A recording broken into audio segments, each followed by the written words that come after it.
My college takes star signs way too seriously. Is that understood? The college dean was lecturing me, and I was staring down at my lap, trying to fathom how I got myself in this situation. I had guards standing behind me acting like I was some escaped psychopath. Every time I moved, I noticed them snap to attention in the corner of my eye. I was supposed to belong here. I was supposed to find myself. But all that I had found was a student body that was deadly serious about separating their students according to their zodiac. My gaze flicked to an astrology chart on the wall, with the school's least favorite sign scribbled out in permanent marker. The dean's office was an astrologer's wet dream. The dean herself was my mother's age, a scowling woman who was more shadow than person, a projector illuminating constellations across the room, casting her face in an eerie white light. I had been lazily following Orion across the walls when she finally snapped, and I jerked to attention, my gaze flicking back to her. "Miss Oliver." I nodded in response, my cheeks burning. Orion skimmed across her face, and I found myself mesmerized by how beautiful the star was. Her office was fairly cozy, a messy kind of cozy. There were books and papers piled around her, empty coffee mugs and what looked like star maps spread across her laptop, coffee staining each corner. It was a mistake, I finally said through the gutter in my throat. It wasn't a mistake, but it's not like I could say that. For some reason, along with this college's draconian rules mapped around the zodiac of all things, there was one star sign in particular that had been outcasted. I turned my attention back to the scribbled out symbol. Gemini. If there was ever a zodiac that was hated or not liked, Gemini was never that star sign. I grew up with kids in my class hating Pisces because they refused to be related to a fish, or Cancer because of the crab. Gemini was in these summer months, and the constellation in my opinion was beautiful, but not to these guys.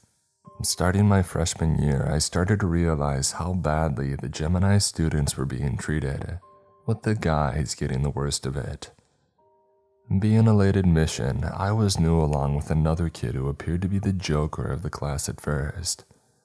He was friendly enough, introducing himself with a grin. We were asked for our star signs as an icebreaker, or what I thought was an icebreaker, and he shrugged with a small smile. I think I'm a Gemini." He sounded unsure of himself, leaning back in his chair. "Yeah, I was born on June 10th. I'm a Gemini." I expected that to be the end of it, but I noticed a sudden shift in the air, like the guy that had just announced that he had murdered his whole family. The girl sitting next to him inched away slowly, dragging her laptop with her, while the rest of the class seemed to collectively let out a breath before twisting to the back of the class. It was almost a robotic movement, their heads snapping around, eyes narrowing. I didn't even see them. The four students in the shadows, heads bowed over their MacBooks. The professor's expression seemed to crumple, his eyes darkening significantly. "I think," he spoke in a sharp breath before seemingly collecting himself. "I think you should join your friends at the back," he said coldly. Until then, the professor had stapled himself as a cool teacher. A man in his early 40s sporting a long trench coat over jeans and a t-shirt. Very chic, but now it was like looking at a different person. He took slow steps back across the stage, almost stumbling. I could almost mistake his expression for fear. "I said," the professor's voice broke around the words and something ice cold wriggled its way down my spine. "I think you should join your friends." The Gemini kid seemed baffled and a little hurt. The air was thick, every eye burning into him. I felt like they were looking at me too. The professor's eyes were wide, lips curled like he might say something, but he just shook his head, seemingly gathering himself. I'm confused. The kid laughed nervously, almost jumping out of his chair when a girl behind him kicked his bag across the floor. He sent her a questioning look. Is this some kind of joke? Now, the professor wasn't even looking at him. But, the boy tried to laugh. It's just a star sign, right? I will not ask you again, the professor said stiffly.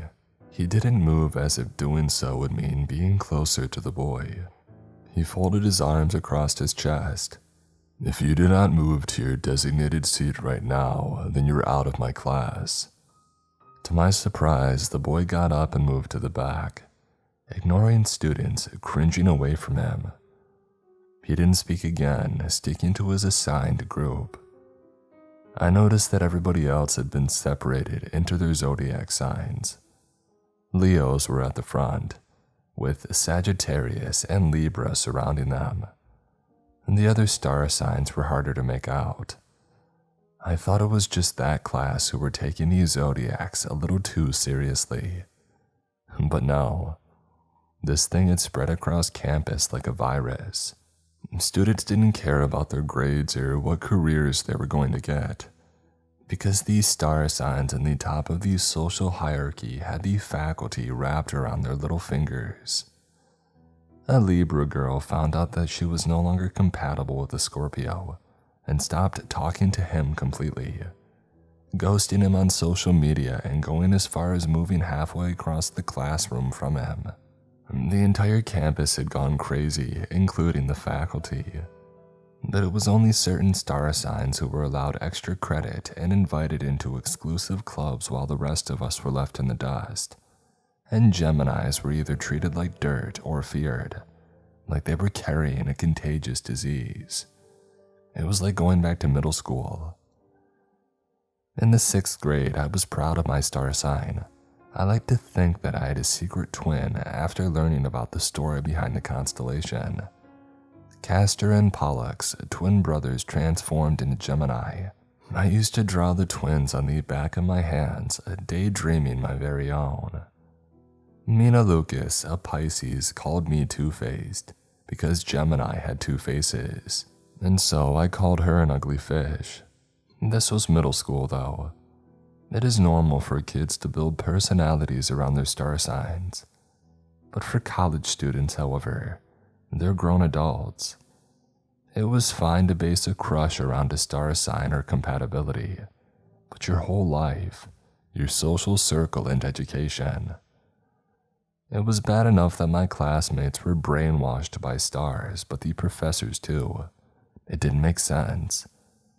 It didn't make sense that my roommate had a mental breakdown the night before because she didn't have anything blue to wear. According to her star sign, she had to wear blue to have a good day. Geminis were either mercilessly bullied by students and professors alike, or treated like they were invisible.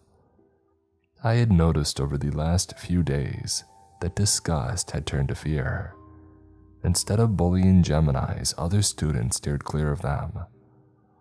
I saw it contorted on every face, wary of the Gemini sitting near them, and presently, I saw it on my dean's face.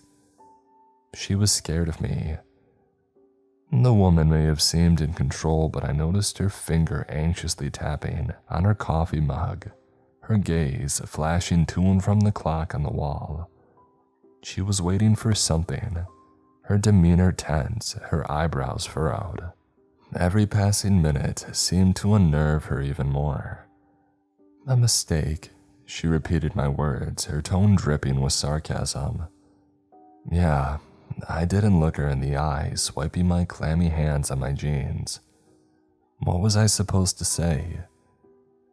I didn't want to associate myself with what I thought was a trend, a TikTok thing that would fizzle out like everything else. But I was staring down at a handwritten letter crumpled between my fists of an anonymous tattletale calling out my real star sign. The crossed O's stood out. Who wrote like that?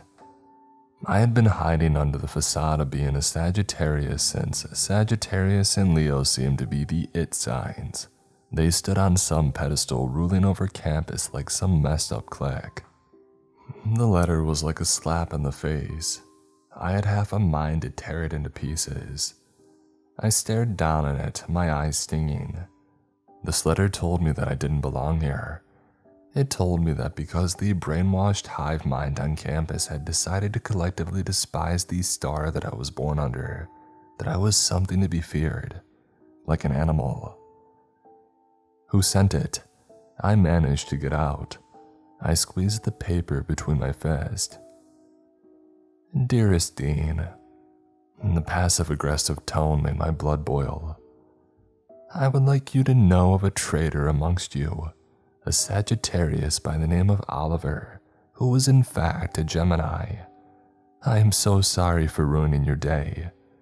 Anonymous. I didn't know whether to laugh or cry.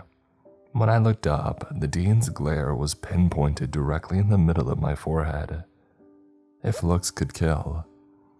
I don't know what to say, I squeezed out. She hummed. Well, you can start by explaining yourself. She had to be kidding, right? No, when I looked her dead in the eye, this woman was being serious. Miss Oliver, I am horrified that you would disguise yourself as a Sagittarius. She curled her lip. As one myself, I should have sensed that our energy was wrong, polluted with your presence. But I let my guard down. I slammed the letter down this time.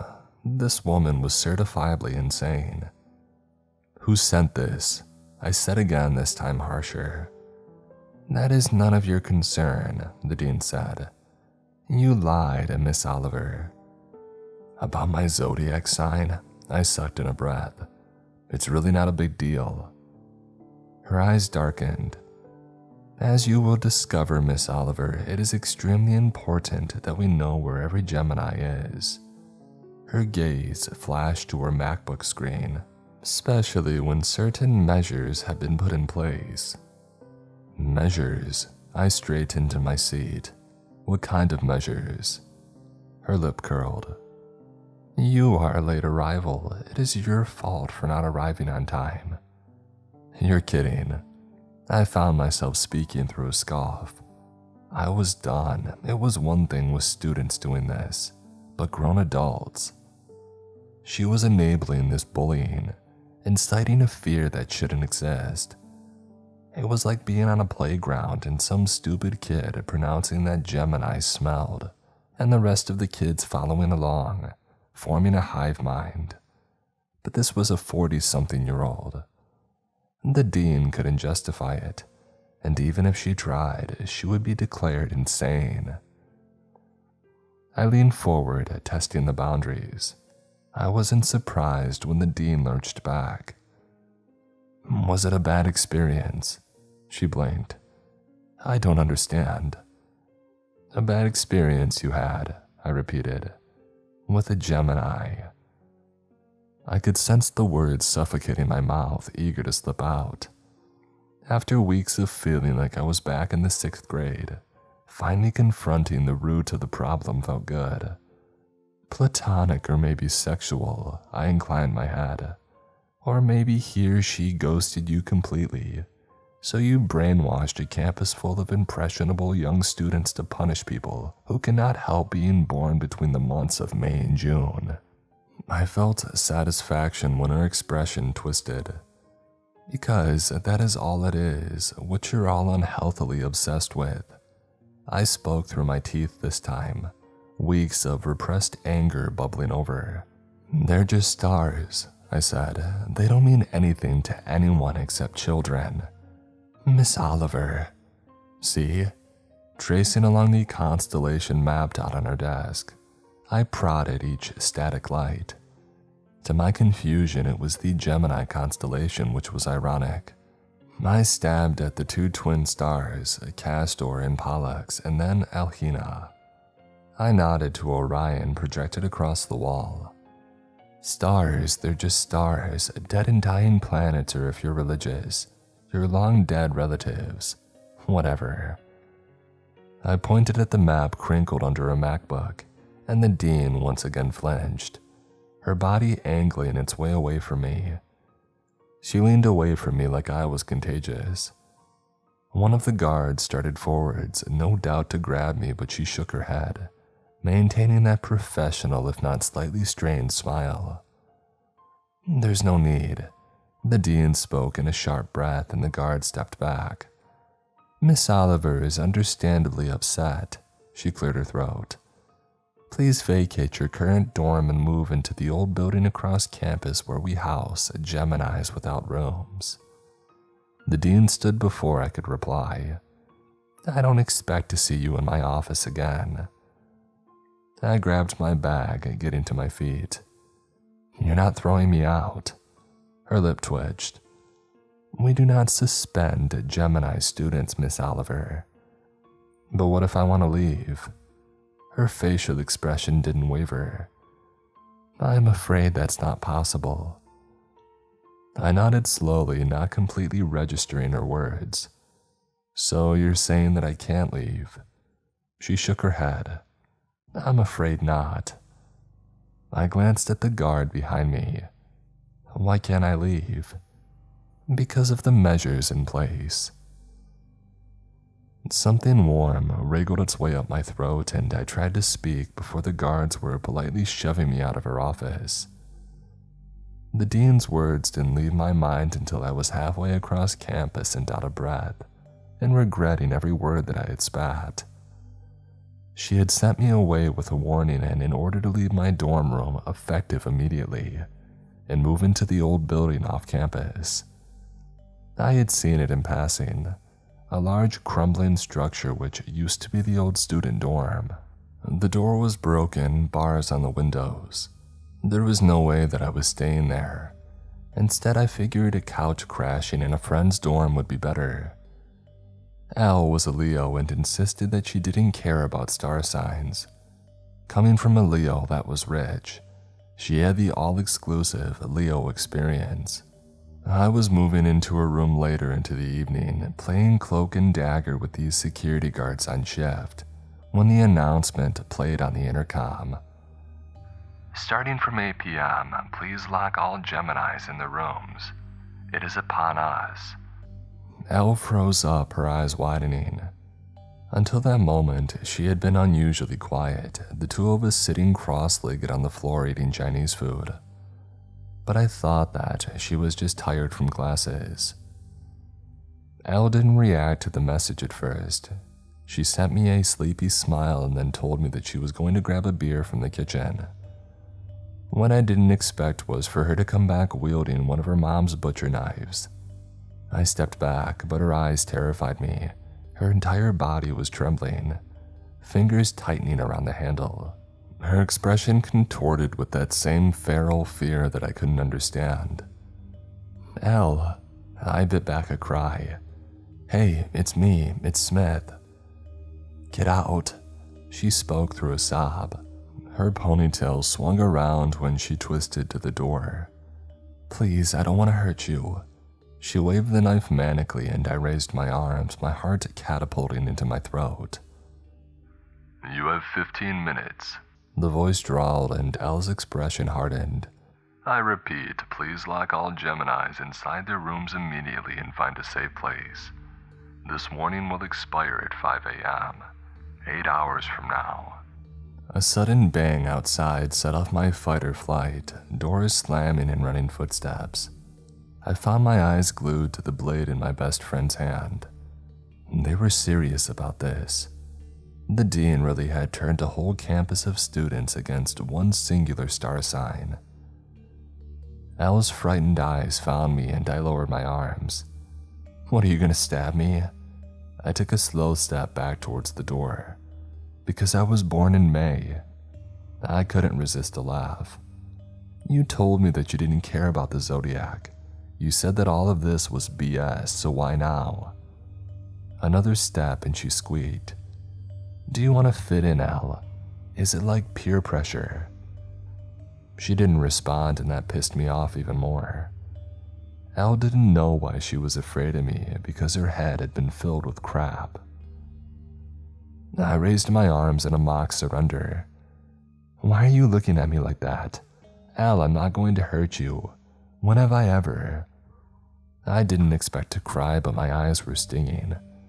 I could hear screaming, Geminis being attacked and locked up. I risked a step back and her grip on the knife had changed, like she was ready to use it.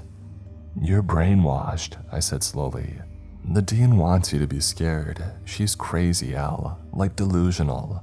She has some crazy vendetta against Geminis and she's punishing us. Al choked out a cry. Last month, she spoke through a sob. One of you got into my room. Elle shook her head rapidly, squeezing her eyes shut. Just leave, she squeaked. I'm sorry, Smith, I'll explain, I promise, but you need to find someplace else. It can't be here. She smiled, but her lips were strained and her eyes were wide. When I moved to try and reassure her, she jumped back, like a deer caught in headlights. She was terrified of me. Lock yourself up, my friend said softly, and I realized that I had lost her. But don't hurt yourself, Elle sniffled. They can climb through the windows and sense light. They follow it, so make sure to turn them off and stay down. Her expression darkened. Can you promise me something? I found myself nodding dizzily. Elle squeezed her eyes shut. Don't look up. My gut twisted into tangled knots. What? Elle's words had set off something inside me, but she was already dropping the knife and grabbing me gently and pushing me through the door. I was being shoved out into the hallway, my bags thrown in my face, when the alarms had started blaring, red lights swarming the hallways. I saw shadows darting in and out of rooms, others being shoved inside while retreating figures made for the elevators. A boy was violently dragged out by a girl and thrown on his butt. At that moment, I stopped seeing students, kids. I was seeing wild animals crawling backwards on their hands and knees, frightened eyes darting for a safe getaway. A girl ran into me, dropping onto her knees before catapulting into a sprint. She was caught by 3 guys who dragged her away, kicking and screaming. I had no choice.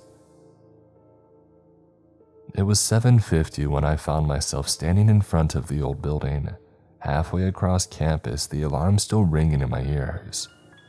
The dorm was more of a boarding house with maybe 2 or 3 floors.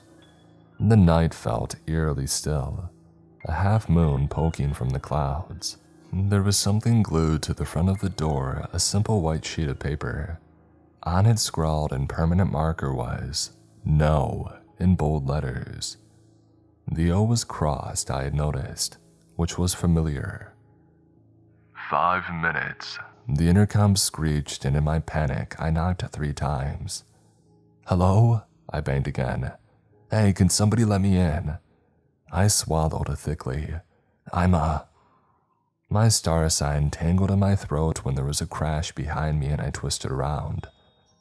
A group of students were dragging 2 others, bound and gagged, hauling them into a car trunk. With my stomach trying to projectile into my throat, I turned to knock again, finding my fist meeting something warm.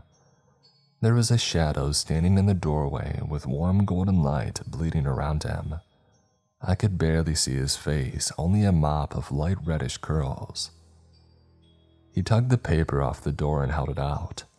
The handwriting stuck out. No means no, he said, and moved to slam the door. I forced my heel in the way, blocking him. He tried to shut the door on my foot, and in my panic, I shoved it back in his face. He didn't try again, but I made sure to not let my guard down. You told the dean about me, I hissed. I'm sorry, did we go back to 6th grade? He made a snorting noise. Well, look who's talking. What?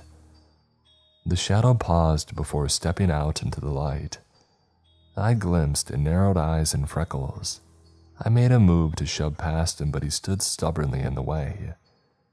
His eyes were shaded by a scuffed pair of Ray-Bans. Ah yes, the traitor, he said, who was hiding in Sagittarius and didn't think that we would notice. He gestured behind him and something jingled. Looking closer, there was something metal attached to his wrist. "And we turned your room into a panic room, by the way," he deadpanned. "So like I said," the guy pointed to the stupid sign. "No means no." His lips formed a spiteful smile, and behind me another crash. Something ice cold ran down my spine. I couldn't bring myself to turn to see more brutality. The guy had visibly stiffened up, nose flaring. He hiked his glasses up his nose, revealing eyes shadowed by an eerie glow slowly spreading across his pupil. His gaze followed mine. Another kid was being mercilessly dragged across the parking lot. When I turned back to the guy, his expression had darkened. He slid his glasses back into place with emphasis. "Have fun locking yourself up," he said, saluting me with 2 fingers before stepping back. Another jingle and he flinched, and this time I saw it clearly. A rusted chain wrapped around his ankle and right wrist. The guy noticed me staring, lips curling into a scowl. He stepped behind the door, clearly embarrassed. "This is your 2-minute warning." The intercom was still loud, even halfway across the grounds. Hearing the announcement, the kid gently kicked my foot out of the way, and I almost fell on my butt. "Goodbye," was all that he said dryly, and he slammed the door a little too hard in my face. I could hear voices when I was shuffling back. I checked my phone. 7:58. Crap. Across campus, the warning lights were still flashing. "Why did you do that?" Another guy's voice hissed from behind the door. "Because she's a traitor." "Yeah, but she's stuck out there," a girl joined in. "Aren't you being a little too harsh?" "Nope." I left them to argue, making it back onto campus. 7:59. Bathroom. That was all that I could think of. I started toward the main building when movement flashed in the corner of my eye. I saw them pouring from campus, illuminated in brilliant orange from the torches in their hands. Leos. I recognized several faces from my class. They moved as one, a large group heading across campus toward the clearing in the woods. They wore pajamas, normal clothes like they were going to hang out, but something in the air and prickling across my skin told me different. There were exclusive clubs on campus, but this was a whole other level. I ducked, mapping a way to get on campus without being caught. If I could get to the door and make a clean break through the cafeteria, I could dive into the girls' bathroom next to the elevator. I dropped to my knees in an attempt to crawl when I saw her. The bright red hair was a giveaway, her bobbing ponytail frenzied as she joined the others. L. Another frantic look at my phone. 8:02. I didn't expect her to see me. She was looking around frantically, unlike the others whose eyes were set forward. It looked like she was looking for a way out, staggering over uneven ground. And then her eyes found mine. Initially, Elle looked relieved, and then her gaze went to the sky, flicking back to me, her eyes widening. She hesitated before stumbling over to me, pulling something from her jeans pocket. It was a much sharper knife, the blade glinting under moonlight cast across the grounds. "Tell me your name," she said in a squeak. "I need to know it's you." I had half a mind to question her before I remembered the Gemini boy chained up. "Smith. I'm Smith." Elle hesitated. She twisted around, scanning the night, and turned back to me. Her frenzied eyes searched mine. "What is my most embarrassing story?" "What?" In 2 single strides, she was holding the knife to my throat, her hand trembling. The steel was cold, and I had no doubt that she would impress deeper. "Say it, Smith, word for word." Behind her, the Leos were gone, with some stragglers left behind. I nodded slowly, trying to ignore the blade digging into my skin. This was my new normal. You had your period in your boyfriend's parents' new car," I whispered. "You still have nightmares." Her expression crumbled with relief and she dropped the knife. "How about mine?" I urged her. Elle surprised me with a quiet laugh. "Oh, you barfed tacos all over your crush on your first date," she choked out, "and he never talked to you again." I started to speak and Elle tugged off her jacket, wrapping it around my eyes. At first, I fought back before her hands and then her fingernails dug into the bare flesh of my arms.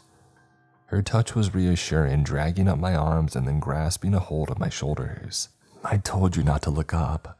Her voice came out in an annoyed hiss. I didn't, but I bit back a cry when she dug her nails in further. "What's happening?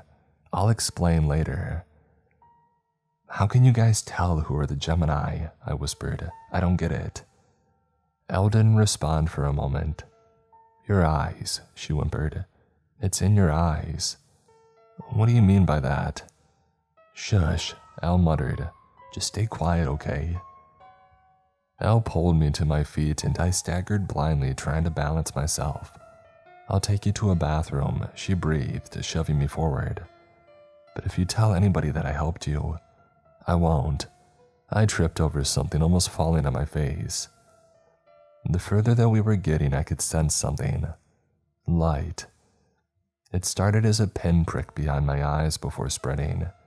Bleeding light fraying through the material of Elle's jacket.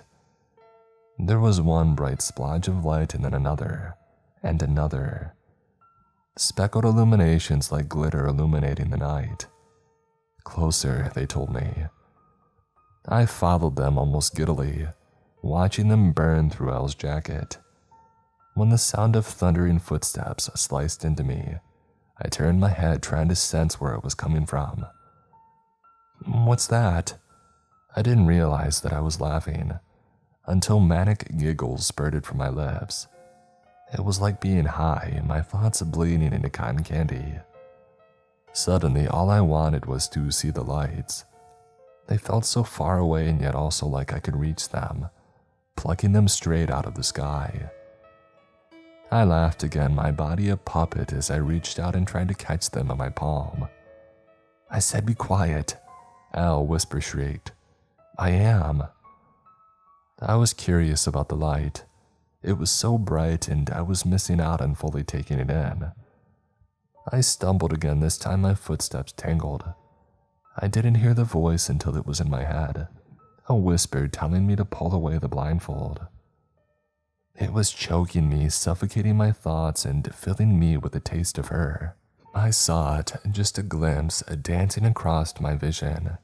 I had my fingers clawing into Elle's jacket, ready to rip it off when someone else did it for me. "Leo, what are you doing out here?" The voice was familiar, but it was being drowned out by its light, its song.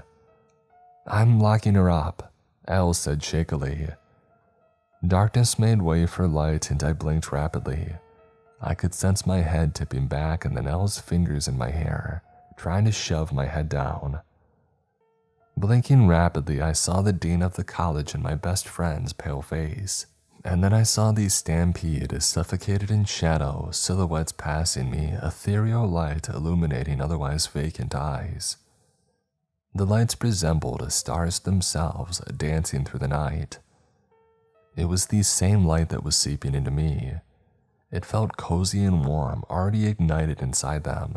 I could tell who they were from the attempt to lock themselves up. I glimpsed handcuffs around wrists, makeshift ropes still clinging to arms and ankles, duct tape over mouths. When my gaze followed the horde, I caught sight of a cuffed ankle, a strayed chain trailing behind him. The guy who locked me out. He moved slowly like a zombie.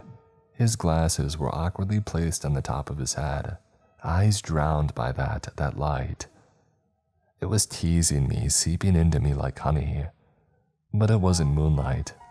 I could glimpse the crescent glowing under the clouds. Geminis. They were bathed in it, a swimming glow that I wanted to dive into. All of them. Where were they going? Unlike the Leos, their expressions were blank as they staggered along, akin to a crowd of zombies. I remember not being able to concentrate on the Geminis because something had a hold of me and it wasn't letting go. I felt it reach directly into the back of my head, phantom fingers taking me into its grasp. I didn't mean to look up. I tiptoed my head back, drinking in the sky above me in the night that suddenly felt alive. The Gemini horde stopped suddenly, heads tipping back, glowing eyes following suit. I blinked twice and Elle was already covering my eyes, and I wrenched her hands away so that I could see clearly. I could feel it, sense it consuming me, filling my thoughts with a lulling fog. Smith! Elle's eyes found mine and she dropped to her knees. It was like she was scared of me.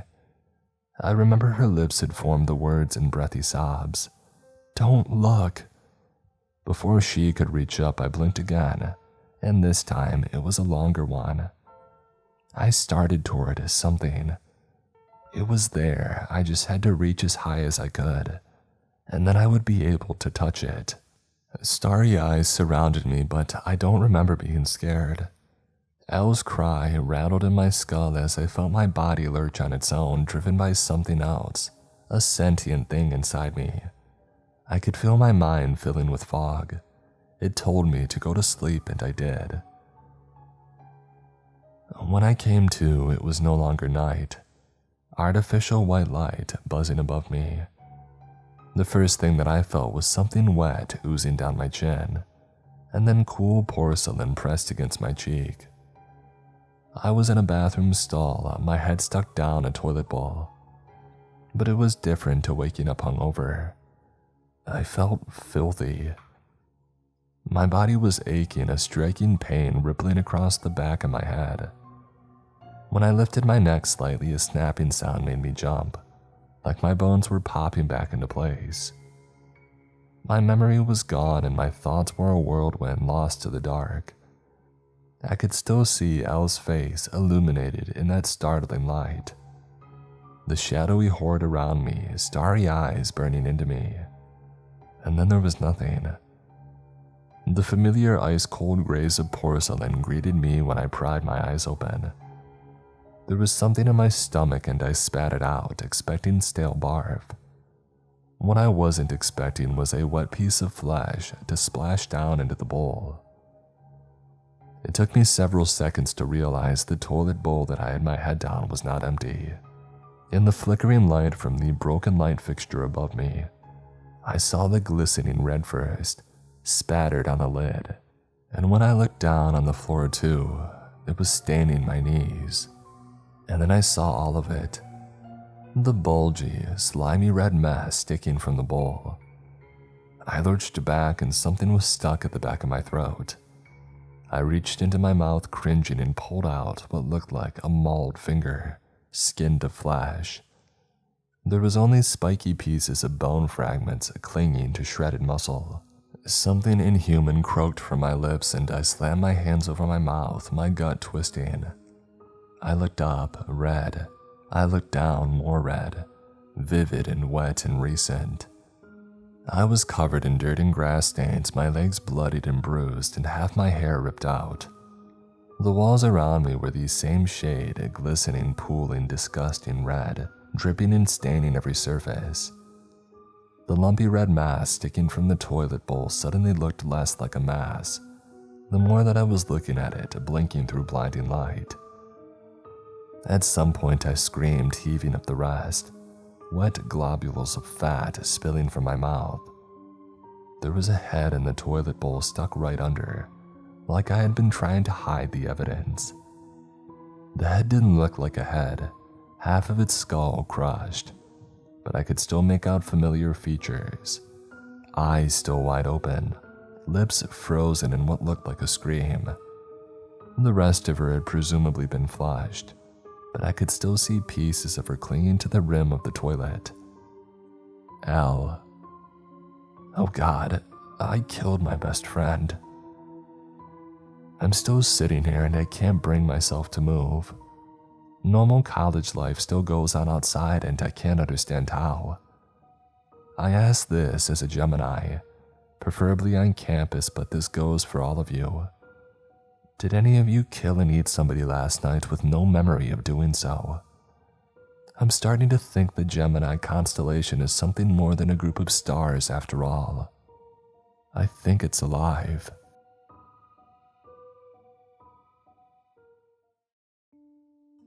Today's episode is sponsored by Rocket Money. With prices going up on just about everything lately, being smart with your money isn't just a good idea, it's essential. But managing subscriptions, tracking spending, and cutting costs can feel overwhelming. Lucky for you, Rocket Money takes the guesswork out of it so that you can easily make smart decisions. Rocket Money is a personal finance app that helps find and cancels your unwanted subscriptions, monitors your spending, and helps lower your bills so that you can grow your savings. Rocket Money also sends alerts if bills increase in price, there's unusual spending activity, or if you're close to going over budget. Rocket Money has over 5 million users and has saved a total of $500 million in canceled subscriptions, saving members up to $740 a year when they use all of the app's premium features. Cancel your unwanted subscriptions and reach your financial goals faster with Rocket Money. Download the Rocket Money app and enter my show name, Creepscast, in the survey so that they know I sent you. Don't wait, download the Rocket Money app today and tell them you heard about them from my show.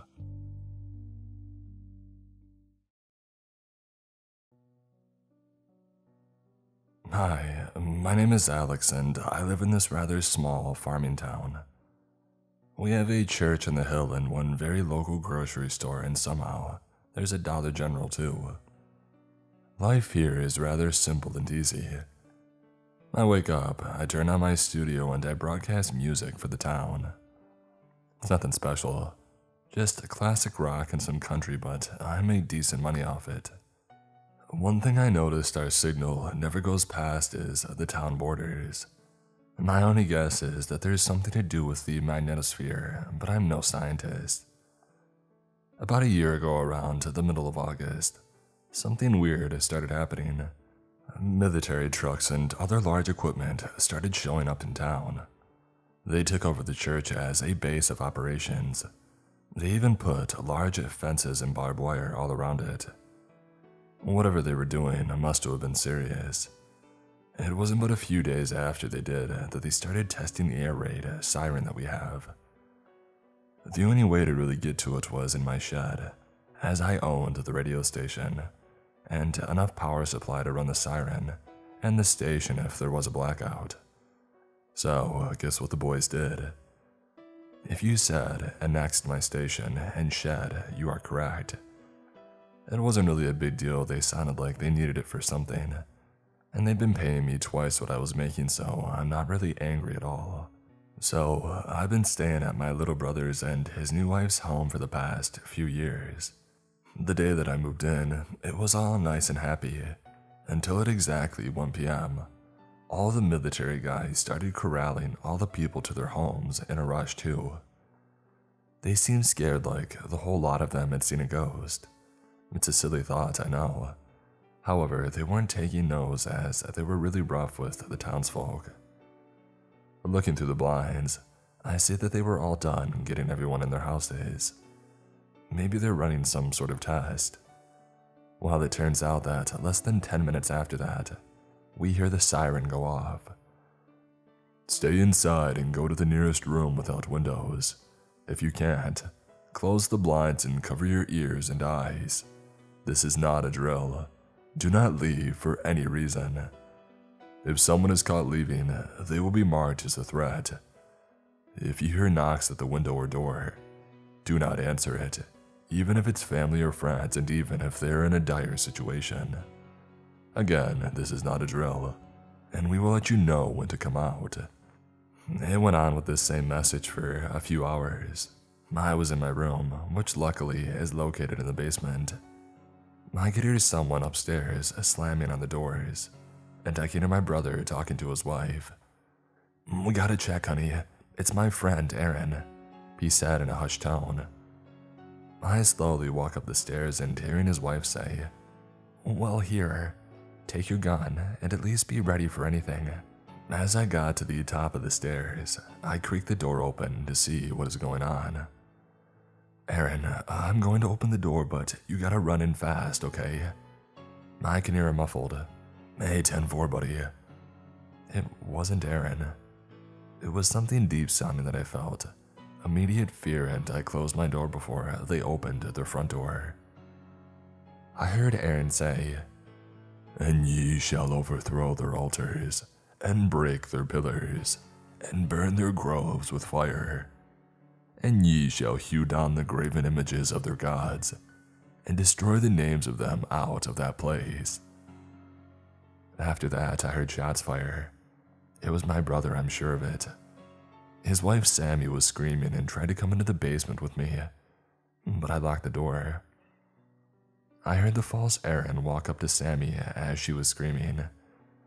It was then that I heard the cracking and twisting of bone. Her cries went silent, and so did the home. I could hear Aaron eating. I kept my face covered as the smell wafted through the air. I could see what was left of them flowing through the bottom of the basement door. It wasn't long when I heard this thing knock at my door.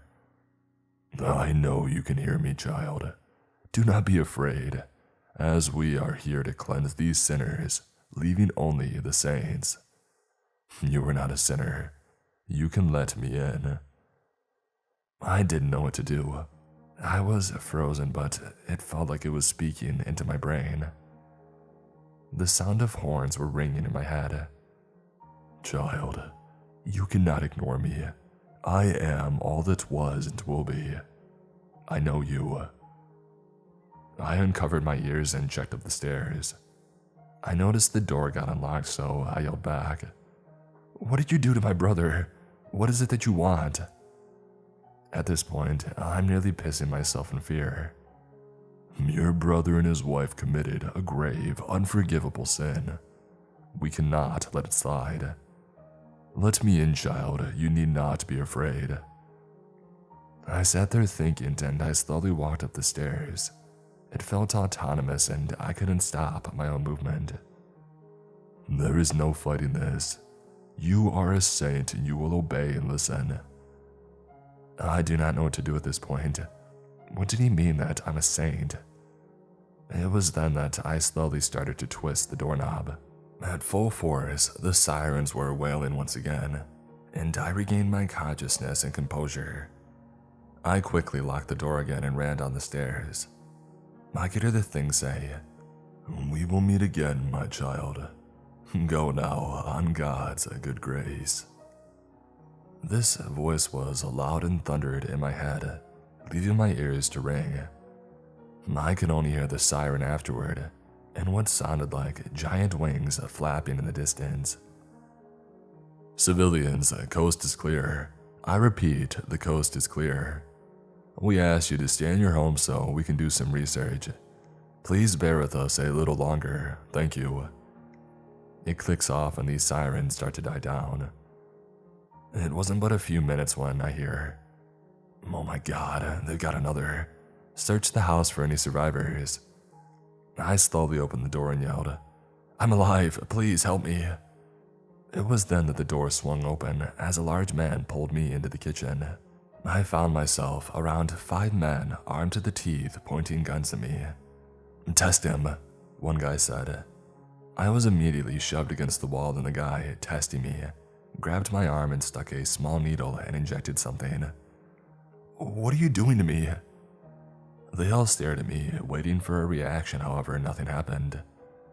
They all collectively sighed in relief, and the one that tested me said, "You're coming with us. We have to ask you some questions." I looked around, and the bodies of my brother and sister-in-law weren't there. All I could see was a black ash scattered throughout the kitchen and by the front door. "What happened to them?" I asked. They seemed to ignore my question, and we walked outside. I could hear crying throughout the town. It looked like entire families were just erased out of existence. Some people never came out to look around. They were all probably scared out of their mind. I'm not even sure how many disappeared, but it had to have been in the dozens. We arrived at the old church. They opened up the front gate and they let us in. I can see that it was being patrolled by drones. Everywhere that I looked, there was a camera and no one was stationed outside. We get inside and it looks like they removed all the pews on the altar. Countless days I spent praying with my brother in these very halls, running around the pews after hours while our father talked to the priest. I started to cry. I missed the little brother I once raised and played with. Seeing all that stripped and replaced by all kinds of machines, cables, and chairs. Almost 100 different monitors, each with a person watching hours of surveillance footage. My brother gets slaughtered like a lamb, and now this. It was way too much to handle. I broke into tears, and so I shouted, "Okay, I'm here now, so what the heck do you want?" "Sir, we know this is all too much, but we have to talk to you." I calmed down a little. I never was confrontational, so I took a deep breath and I kept following them. They led me into the basement. There was high-end security scanning their eyes, and it looks like a robot arm came out of the wall and poked them with a needle. Must be the same stuff that they had used on me. We passed through the security and walked down a hallway to a room at the end. This was the pastor's room. He had lived in the church, but he had passed a few years back. He was a good man. It feels kind of wrong going into his room. How many hours had this man poured into his community to save us in a time of sorrow? I remember it like it was yesterday. My father passed away when I was 16, leaving the radio station to me. I remember the priest here consoled me and said, "For our light and momentary troubles are achieving for us an eternal glory that far outweighs them all. So we fix our eyes not on what is seen, but on what is unseen, since what is seen is temporary, but what is unseen is eternal." It was a beautiful funeral. The whole town came by and hugged my brother and I. We only had each other at this point, so I made it my mission to always take care of him. I saw the photo my dad and the priest took together. He was so happy back then before Mom ran off. He was hardworking and always gave his time to help others in need. A good man. I'm happy that I got to know my father and remember talking to the priest in this room about some of the funny things about him. The memories come flooding back and I began to whelp a little. I took a deep breath, in and out. I had to swallow my feelings down as I was disassociating. It was then that I was asked to sit at the old oak table and to wait here. The man who had escorted me here asked if I needed anything. A Coke?" I said, quietly holding my face in my hands. "Got it." The officer left the room. A few minutes later, someone else entered with 2 Cokes and a notepad. "Hello." He looked at his notepad. "Alex, I'm the leader of this op, and we have some questions about what you saw. Here, you asked for a Coke, right?" He handed it to me and I took it, opened it, and took a large gulp after I let out a sigh. "I want to know where my brother and sister-in-law are before I answer anything." The man looked me in the eyes and took his sunglasses off, and I saw his eyes. They were all white like he had cataracts. "Your brother and sister-in-law are gone. We cannot help them now." He sighed and rubbed the back of his neck. "And you survived and resisted. We need to know why." I slammed my hands on the table. "No, people don't just disappear." He tossed a file that he was holding in the notepad to me. "Read. It'll explain everything." I opened the file. Inside was a series of pictures and notes. The pictures looked to be giant winged beasts of just floating eyes and wings. This was in front of my home. I started to sweat and I turned to the next image. The beasts changed shape into Aaron, and then the last picture was it grabbing my brother's head and ripping it off. I remember dropping the pictures and throwing up on the floor. "What is that thing?" The man put his glasses back on and handed me a tissue. "It's an angel, Alex. Your brother and sister-in-law committed a sin. I'm sorry, but they're gone. We don't know where they took them, but it looks like that they're just gone. With no trace but black ashes that aren't even made of carbon. It's an element that we have yet to classify. I got myself together and asked, "Why are you guys wanting to talk to me then? I didn't do any of this." He pointed to the file and said, "Keep looking." As I was flipping through, the angel turned back to its normal form, and you can see straight into the home past the kitchen to the door that I was behind. But I wasn't. I was in front of the door, and I was staring at it. Why? Why didn't it attack me? The agent took the files back and said, "Very few people survive this, so let's get down to the point. You are a saint. Somehow, you are on a whitelist with these things, and so far, you and I are the only known ones." He sighs and says, "That's why we came here, to find you. Everyone else in this town is either gone or scared out of their mind. We have to make them forget everything." I grabbed my head in confusion, running my hands through my jet black hair in a feeble attempt to calm myself. "Why me?" I said quietly. I could feel my heart racing. Heat was rushing to my face. "You never committed a sin, and it's physically impossible for you to do as well. You can continue your life here, or you can choose to come with us. But in a year, they will come back." I thought to myself, I've got nothing left. My family is all gone, and my job was taken from me. I want to stay, but I feel like I'm safe with these people. Can we wait a year to see what happens?" I asked shakily. "Yes. We will monitor the area, however, every year on August the 16th, this will happen again. We already sealed the area around the town off so no radio communication can enter or leave this place. We may ask you to come out during the event so we can monitor you." I took another large drink of my soda. Okay, I'll do it. With the idea of talking to the thing that took my only family away. I was furious. Shortly after, I was released and I went home. It's July now and nothing has happened since, and the missing townsfolk were replaced with agents, but no one other than me seemed to notice.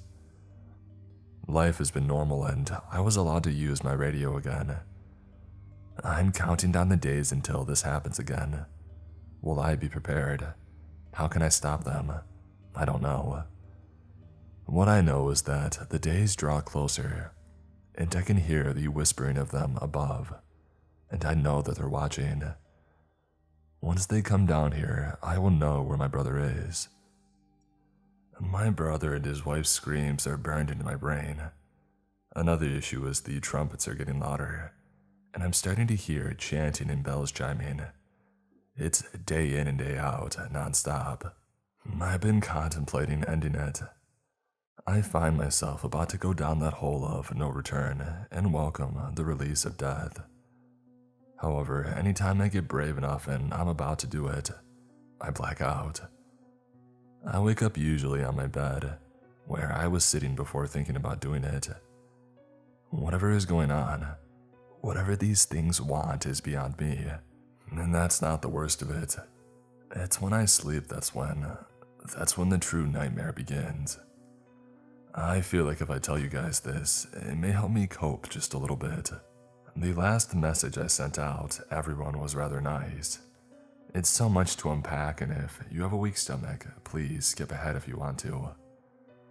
It all started last night. My dream well nightmare began with just a black canvas.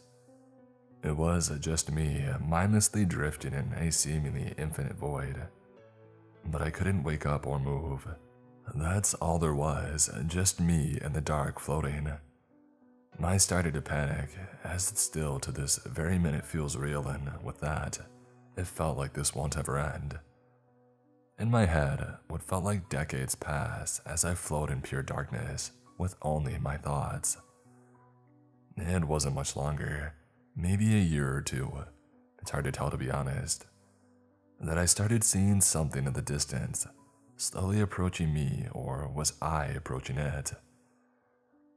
In the distance, there was a long hallway with no end. The hallway looked like the hospital halls that I used to frequent.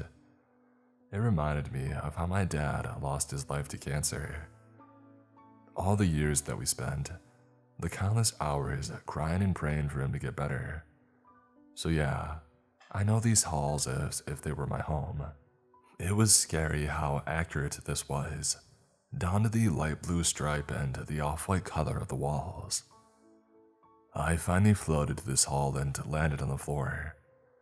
I kept looking at the checkered patterned floor, thinking to myself on how life would be different if my father had survived, if my mother never ran away. Would my brother still be alive? Sorry for getting a little emotional, I just have to let you guys know exactly how it was. I decided to swallow my fears and judgment. As I walked down the hall, the only sound was my heavy footsteps echoing in the vast emptiness. After what seems like miles of walking, I came across a door. It's my father's room. I see a light on at the bottom of the door, and I can hear something else. It was my dad calling out to me. And so I rushed through the door and saw my dad looking like he did long ago, young and healthy. I instantly rushed in and hugged my father. His cologne smelled as strong as it used to. His hug back was warm and inviting. I haven't felt this happy in my life. There, champ. My oh my, you've grown.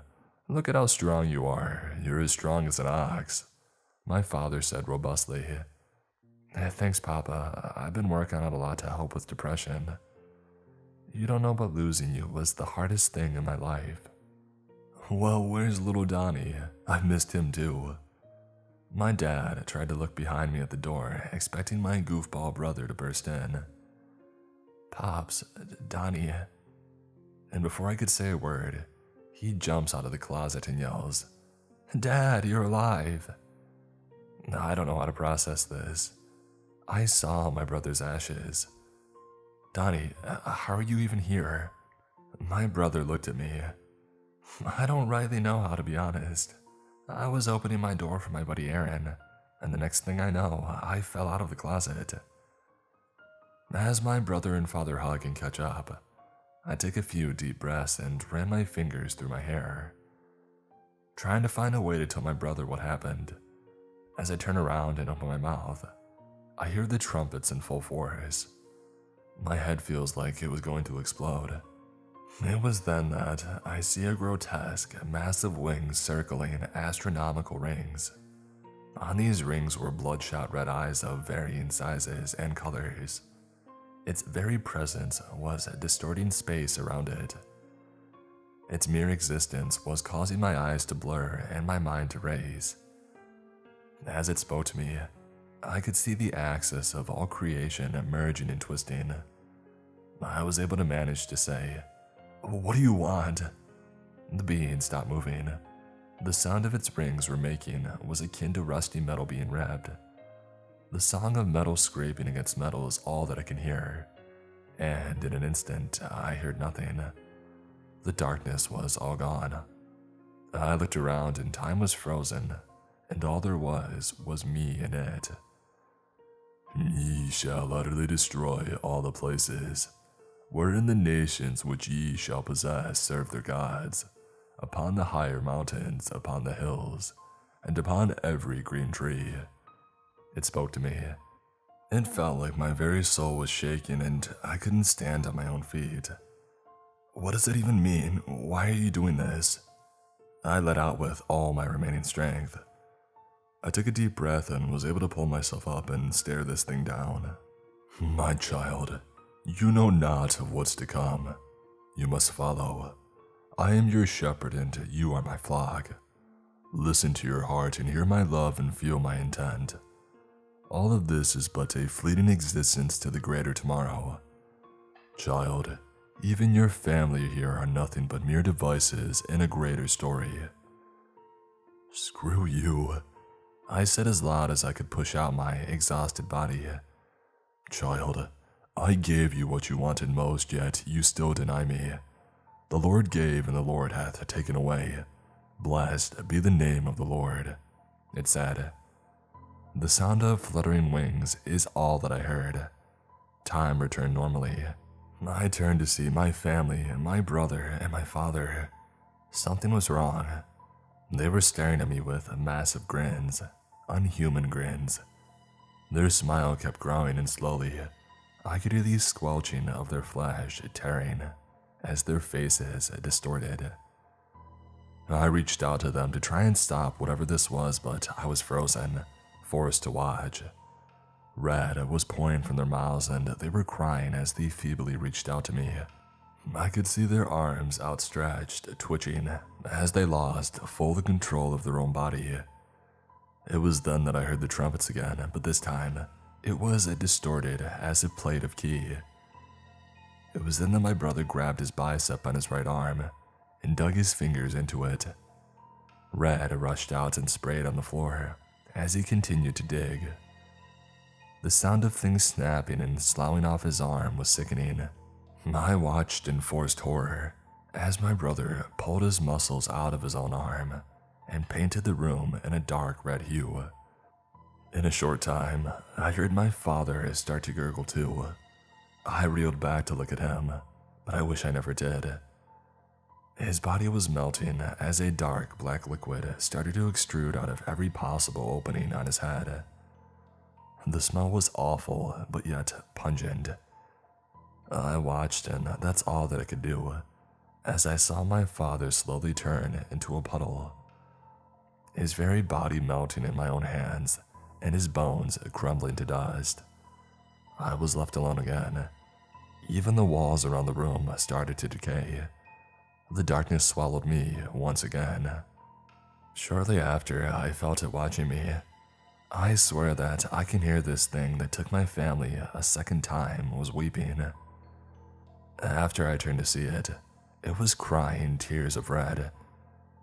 I felt nothing but anger as I yelled every curse word in the book, and I ended my tirade with, "I will never help you or your kind. I will let this world burn before I bow to a monster like you."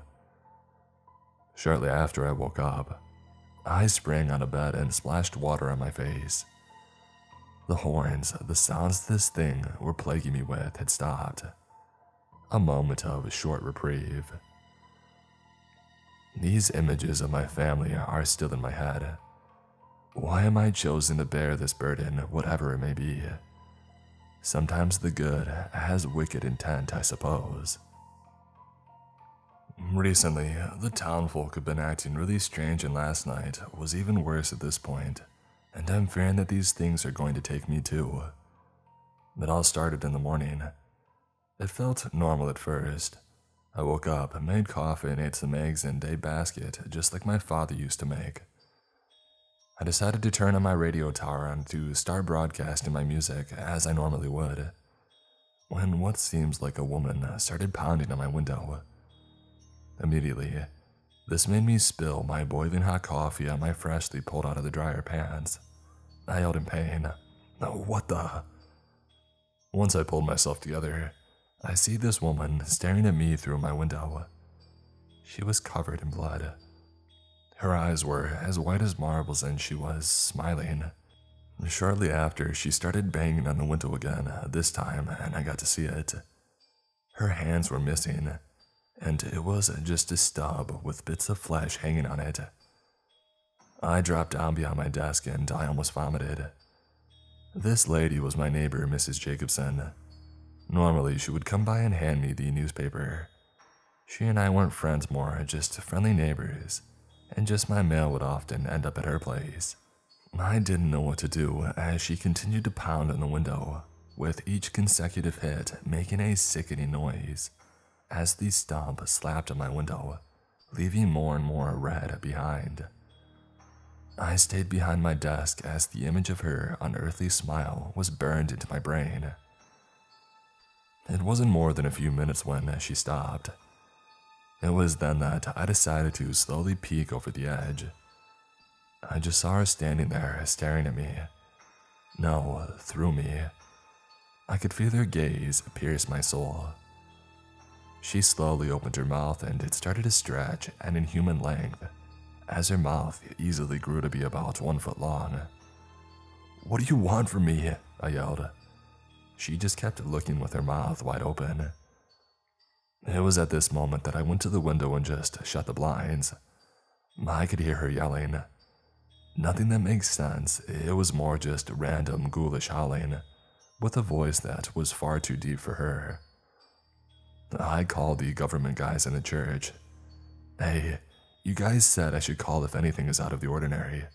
Well, right now, Mrs. Jacobson is outside my home banging on my window with a nub and screaming like she's possessed." I waited a few seconds and heard nothing. "Hello?" I asked, annoyed. "We've sent a team. Lock your doors and don't let anyone or anything in." I looked around and just said, "Okay, can do." My office where I run the radio out of has very heavy oak doors. It was carved by my father and was made so thick and heavy that it blocked out sound from our house. My guess was so no ambient noise could bother his work. I rushed to my office doors and right before I can close it, I heard my front door burst open. It was her. She lifted her only hand pointed at me with her freakishly open mouth, and this time her eyes were completely white. She screamed an ungodly scream and started full-on sprinting at me. Now my hallway was not very long, but I was able to slam the door shut and deadbolt the door. She started banging on my door again, and I could barely hear her screams. It felt like hours of her just non-stop pounding on my door and screaming. I was stopped abruptly when I heard faint people yelling for her to get on the ground, shortly after followed by shots. I then hear the men yelling with screams. The bullets that they shot left small holes in my door, large enough for me to peek through. When I peered through one of the holes, I could see this crazy lady devouring these heavily armed men. The sounds that it made were awful. The twisting and grinding and crunching. I couldn't look away, but I was absolutely mortified by this beast of a woman that I thought she was. I kept looking at her grotesque features and noticed her body was healing slowly, growing together. The color in her skin was coming back. She slowly turned her head all the way around like she was an owl. I could hear her spine cracking from the pressure. She could sense me watching her. We locked eyes and she stood up and slowly turned around, keeping her eyes locked on me. It was then that she sprinted at the door, scaring the crap out of me, and I fell backwards, as I could see her eyes now bright white peering through one of the holes. She then spoke. "And thou shalt eat the fruit of thy own body, the flesh of thy sons and of thy daughters, which the Lord thy God hath given thee, in the siege and in the straitness, wherewith thine enemies shall distress thee." She spoke in a loud and thunderous tone. It was so loud that it made me disoriented. I yelled back, "What do you want from me?" As my vision slowly came back to normal, she spoke again. "Child, you are a key part. You will recognize your role soon enough." Right after, I saw a bright white light and heard the sound of trumpets blaring. It felt like the whole world was shaking. Items were falling off my shelf and my roof cracked as the lights got brighter and hotter. It all stopped and the light vanished. The residual heat was still there, but Mrs. Robinson, or the thing she was gone. I opened the door slowly. All I saw were the bodies of the men and ashes on the floor. My carpet was stained a dark crimson, and the smell of iron and burnt popcorn filled the air. I decided to shut my door and lock it again, and called the command center that was in the church. They asked what had happened, and I explained it all and told them, "Come get these men off my floor, and I'm not leaving this room until it's safer.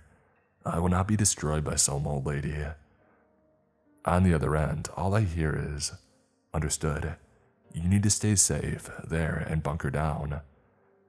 I hung up and started leaving this note. Right now, they're cleaning the carpets and removing all the evidence. I overheard them saying that they found a slime of some of the bodies. I don't know what to do. Whatever happens next, I sure hope I can end these dang monsters. For such people are false apostles, deceitful workers, masquerading as apostles of Christ, and no wonder for Satan himself masquerades as an angel of light. These words have been stuck in my head, playing on repeat like a broken record. I can feel my sanity fading as sleep deprivation sets in. I feel like there are eyes watching my every move, people narrating my every thought and feelings. I even stopped playing music as more and more townsfolk go missing.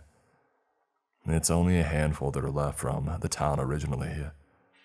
For the people who tried to help me, the holy water in the church is locked up for some reason, and I did sew some crosses on me. The pain of doing so wasn't as bad as I thought it would be. It's nothing compared to the mental anguish I've been dealing with. So thank you all for the kind words and suggestions. Recently, besides the constant scripture running in my head, and the occasional townsfolk hulking out and attacking more soldiers, it's been quiet. No one really leaves their home. I don't get calls about the radio, and everyone seems to be surviving off the government rations that they have been giving us. If anyone was wondering, it's pretty bland. Just boxes of potato flakes, off-brand water that tastes like pool water, and bread with some bologna that looks gray in color. Day in and day out, I feel like I'm not being protected but contained, like a prisoner. They even stopped answering my calls, which started this morning. However, some real stuff went down, and I'm not sure if anyone other than me, and maybe some of the town, is still alive.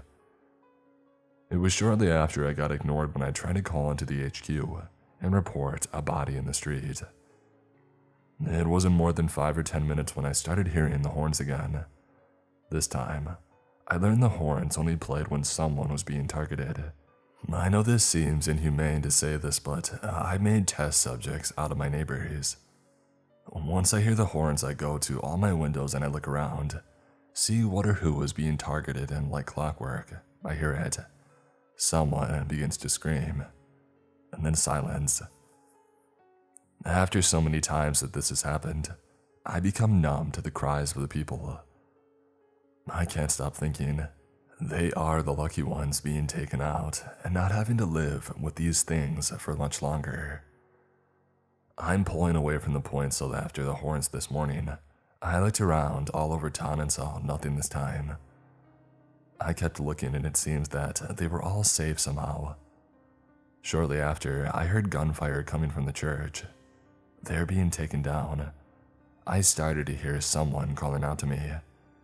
A voice that was very familiar, but I couldn't make it out. All of a sudden, my body moved on its own accord. It was helplessly moved toward the church. It's terrifying to think that you have no control over your own body, safety, or life. With this all left to the will of these angels. Last I checked, angels don't devour humans. At least it was never spoken about. As I started to pass the first gate, the smell of gunpowder and blood attacked my senses. It was so powerful that my eyes began to burn, and I could taste it in the back of my throat. My body slowly marched toward the front door. Bullets were still flying through the door. One struck me. The pain was unbearable, but it was only just the beginning. I could sense time slowing down, or maybe my senses were speeding up. The bullets that went through the door also would pierce my chest, my arms, and neck. Each bullet ripped into me had me experiencing the pain for what felt like years, as time seemed to froze. I was feeling the projectiles tear into me, and I felt every inch give way to the metal. As much as I wanted to, I couldn't cry out in pain or run away. The tearing of my body, had gotten so extreme I felt like I was going to expire any second. Have you ever felt your heart being pierced by hot lead? Or have the feeling of your chest cavity fill with liquid? This must be hell, I thought as my body slowly marched forward. The smoke in the church began to clear, and I saw the absolute chaos that had unfolded. Bodies were everywhere, and they were laying in ways that reminded me of a horror movie. People fused together in the floor, faces missing.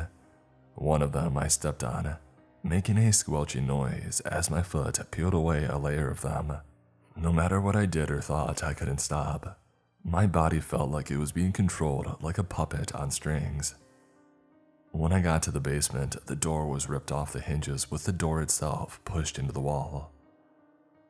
Flashbacks as a child ran through my mind. I remember playing hide and seek in this basement with some of the other kids in the town, many of which I've seen eating other people in all this chaos. I remember my brother and I hiding behind a stack of chairs. We pressed ourselves as low to the ground as we could. We giggled as someone nearly found us. We only got up when we could hear the other boys yell, "All right, we give up. Y'all can come out now." As we stood up, I saw a black dot on my brother's neck. Shortly after, he had yelled in pain and ran out. It was a black widow who had bit him.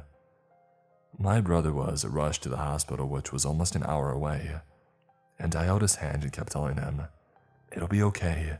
It was just a small spider, you'll be fine." Of course, my brother was milking the attention. Some of the best acting I have ever seen was from this moment. After a few hours in the hospital, he was discharged, and ever since then, he had been afraid of spiders. This memory, even with all the pain and crazy stuff, made me smile. It was a relief that was short-lived as I approached the pastor's quarters. The lights in the hall were flickering, and to the left and right of me, people were standing at the wall looking at me, all of them with jet-black eyes and pale skin. The people of this town were just meat suits for these things. I've grown a hatred for them, parading around doing unholy things in people who I considered were friends and family. Even when I tried to think of memories that I had with them, the images of these things were replacing them, corrupting my very thoughts. As I passed all these people, I finally got to the door. It flew open by itself, and I could hear the crunching of bone. It was my brother. He was eating the blind agent. I could only wait as he was in a trance-like state. I was forced to watch my little brother, or what was my little brother, eat the eyes of this person. After the thing was full, he stood up and turned toward me. Looking in my eyes, his eyes were dark and it showed no light. It was all black, and I could feel an overwhelming sense of malice as it just stared at me. My body was still unable to move as it slowly closed the distance. With each step, the feeling of dread grew, and it felt like my heart was getting louder. I could only think to myself, is this what true fear feels like? Will I live for another moment? He got in front of me and said one thing.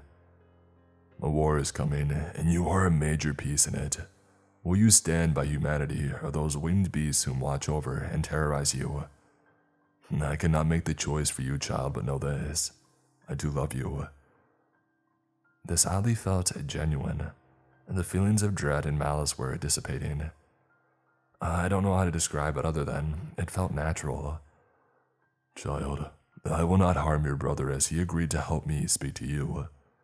The angels above cast him aside like a broken toy. However, I found use in the boy, and together we can take over the heavens. Pray that we succeed, for I have seen the throne of God and it was empty." Who was he? What was he? Suddenly, this being reached down and tapped my forehead, sending me into a deep sleep. I woke up nearly instantly and was in a panic, covered in sweat, and I surveyed my surroundings. Everything was too quiet, so I rushed to look out the window toward the church, and it was all normal again. I quickly called the operation leader, and they instantly picked up. "Yes, Alex, are you okay?" "How are they alive?" I saw my brother eat him in front of my own 2 eyes. I replied in a rushed and worried tone. "What day is it? How long have I been asleep?" "Well, it's Sunday, and I would say you've been silent for 2 days. I guess that old lady really stressed you out. How you feeling?" I could hear typing in the background as if he was typing down our conversation. "I'm fine, just had a really bad dream." "How many people in the town are left?" I asked. "Most of them are left. Why? Everything okay?" At this point, I decided to look outside, and I saw people walking around and talking like nothing had happened. "I'll be okay, thank you. It must have been just a vivid dream." And so I hung up, not wanting to speak about it anymore. I didn't want to go through it again. After, I fell backward onto my bed, breathing in deep and letting it out. The trumpets are not playing, and it was just silence. I'm still shaken up by this since it felt so real, so I'm going to start my radio up and pretend nothing happened. There's one question on my mind. Can my brother still be saved? I may never know.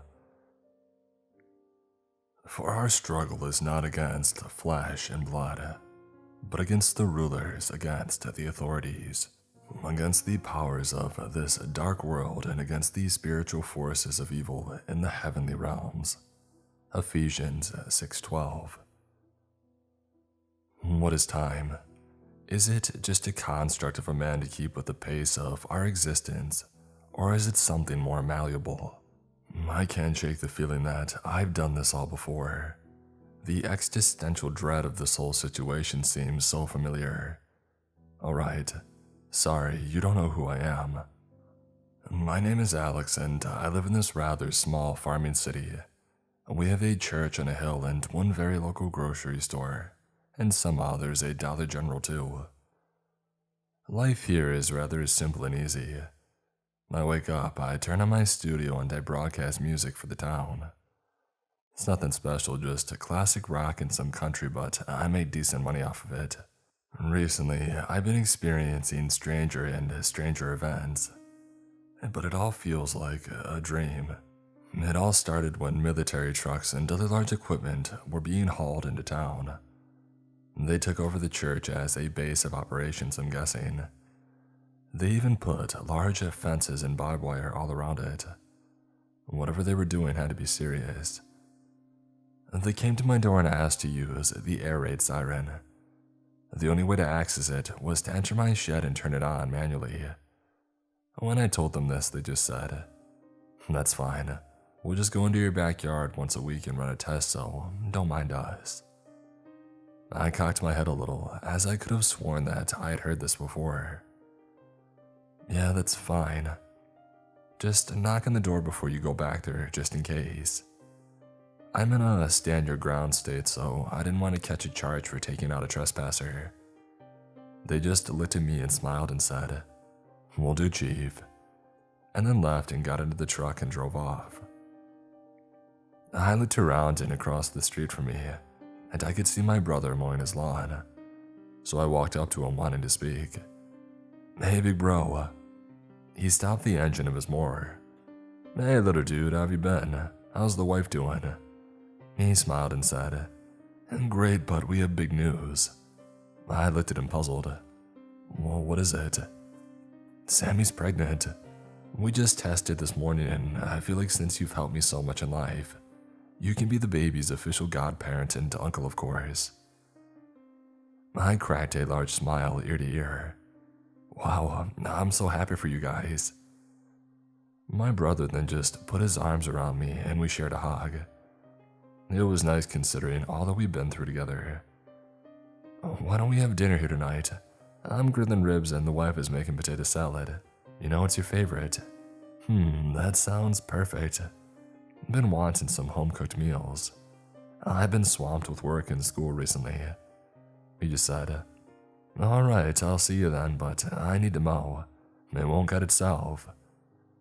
I waved goodbye and walked back to my home, so I could start the next playlist on the radio. I get back home, and when I open the door, a wave of emotion hits me like a ton of bricks. I started crying, but I don't know why. My heart is racing, and I could feel anxiety rushing in. I tried composing myself enough to get to my bed, but I just laid there sobbing. Why am I sad? Why is this happening? I thought to myself. Shortly after, I get a knock on my door. It somehow pulled me out of the anxiety attack, which was good. I opened it, and a man with what looked to be cataracts in his eyes greeted me. Hello, Mr. York. How are you? I looked at him a bit puzzled. Just call me Alex, and I'm doing fine. Can I help you?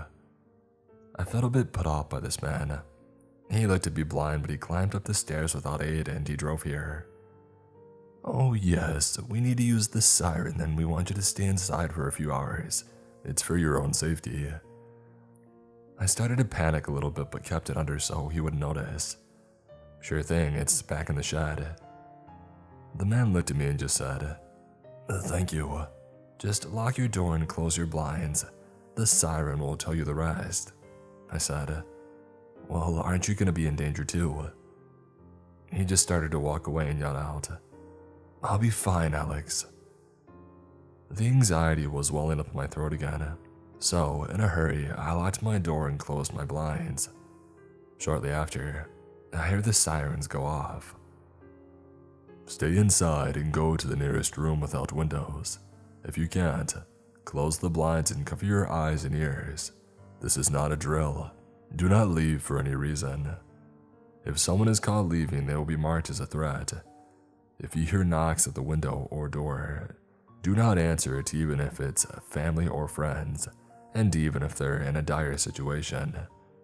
Again, this is not a drill, and we will let you know when to come back out. It's oddly specific. I hope my brother will be okay. I waited there in my office and I heard a song on the radio playing, and it was one of my favorites. Time Is on My Side by the Rolling Stones. It reminded me of my father a lot. Him and Mom used to sing this song to us. The Rolling Stones were his favorite band. But all this daydreaming was cut short as I heard a shot across the street. I peeked through my blinds and I see my brother. He was being attacked. This thing that looked like our friend Aaron, but with grotesque and elongated limbs with a massive jaw. My instincts told me to hide, but I couldn't. I couldn't let my brother get hurt. So I ran out and I sprinted toward his home. I needed to catch my breath, but I could see his front door ripped off its hinges. I was about to look inside, being cautious. Maybe I can catch this thing off guard, I thought to myself. So I peered into his home. It was the worst thing that I could imagine. A fine mist of red lingered in the air. I can taste it in the back of my throat. I almost gagged when I looked further in. It was Sammy. This thing was devouring Sammy. It sat hunched over her body, just feasting. I blacked out. After a while, I quickly regained consciousness, and I see the figure stand up with no sign of my brother or his wife. No blood on the floor, just a pile of black ash. The thing turned to me, but as we locked eyes, it started to distort my vision. Every time I tried to focus on it, it would disappear. But I look slightly away and in my peripherals, it looked to have changed its shape. A mass of wings, 7, no 8 of them, circling something in the middle of it all. It slowly glided to me and I was frozen in place, unable to move or react. My chest felt like it was going to explode. And then it spoke. Its voice sounded like a rusty can being scraped by a fork with the faint sound of horns in the distance.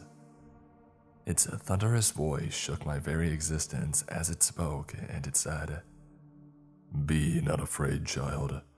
You will be saved as you are a saint." I keep thinking back to where I've heard this and I can't remember. Was it a dream? In that moment, the mass of wings slowly moved toward me. In that moment, everything went black. I saw things I couldn't make out darting across the void in my mind. I had a scream in my ear, and what got louder was the sound of a trumpet. 6 blasts from a trumpet. No, it was 7. The thunderous voice spoke in my dreamscape. We will meet again, child. A war is coming. I woke slowly, but in the distance, I could hear the flapping of wings and the siren go off once more. Civilians, the coast is clear. I repeat, the coast is clear. We ask you to stay in your home so we can do some more research. Please bear with us a little longer, thank you. Within mere seconds, I was surrounded by men armed to the teeth.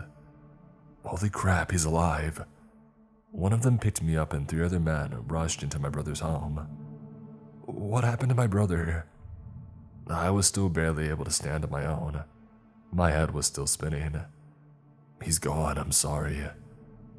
I gained a bit more consciousness and realized what he just said. What do you mean, gone? I was fuming. Something had just eaten my brother and his wife. We can't explain right now. We just go home and rest and we'll send someone to speak to you. I reluctantly walked back. But what can I do? Fight the armed men who were just trying to help me. It wasn't their fault. I clambered back into my home and went straight to my bed and I collapsed.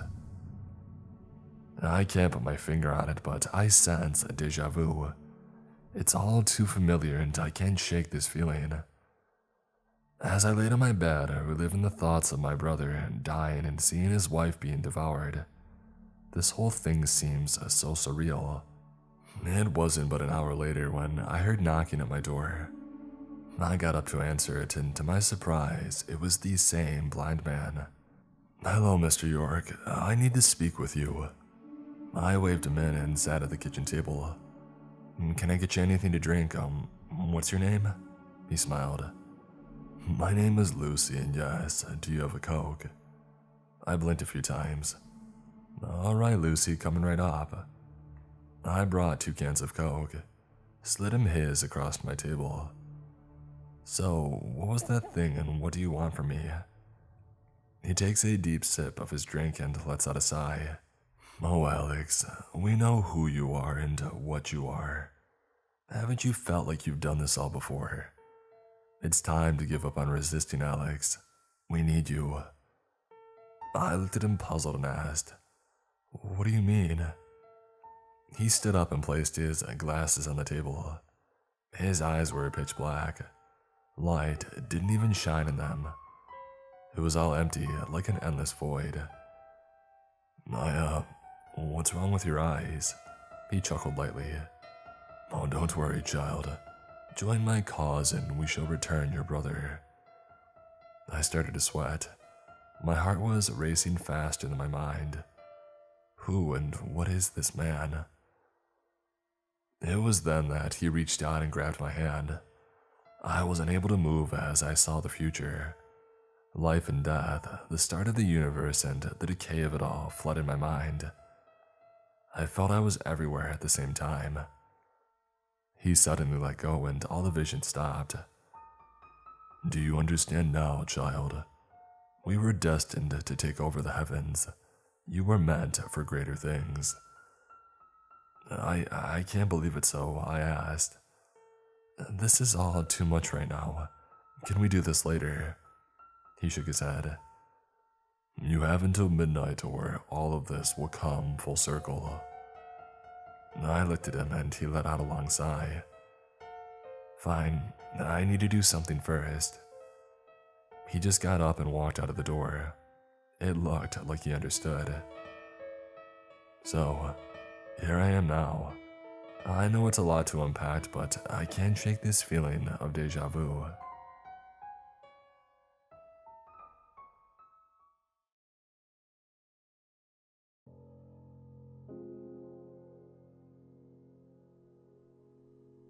Right now, I'm in my apartment on the 3rd floor and I can't go outside.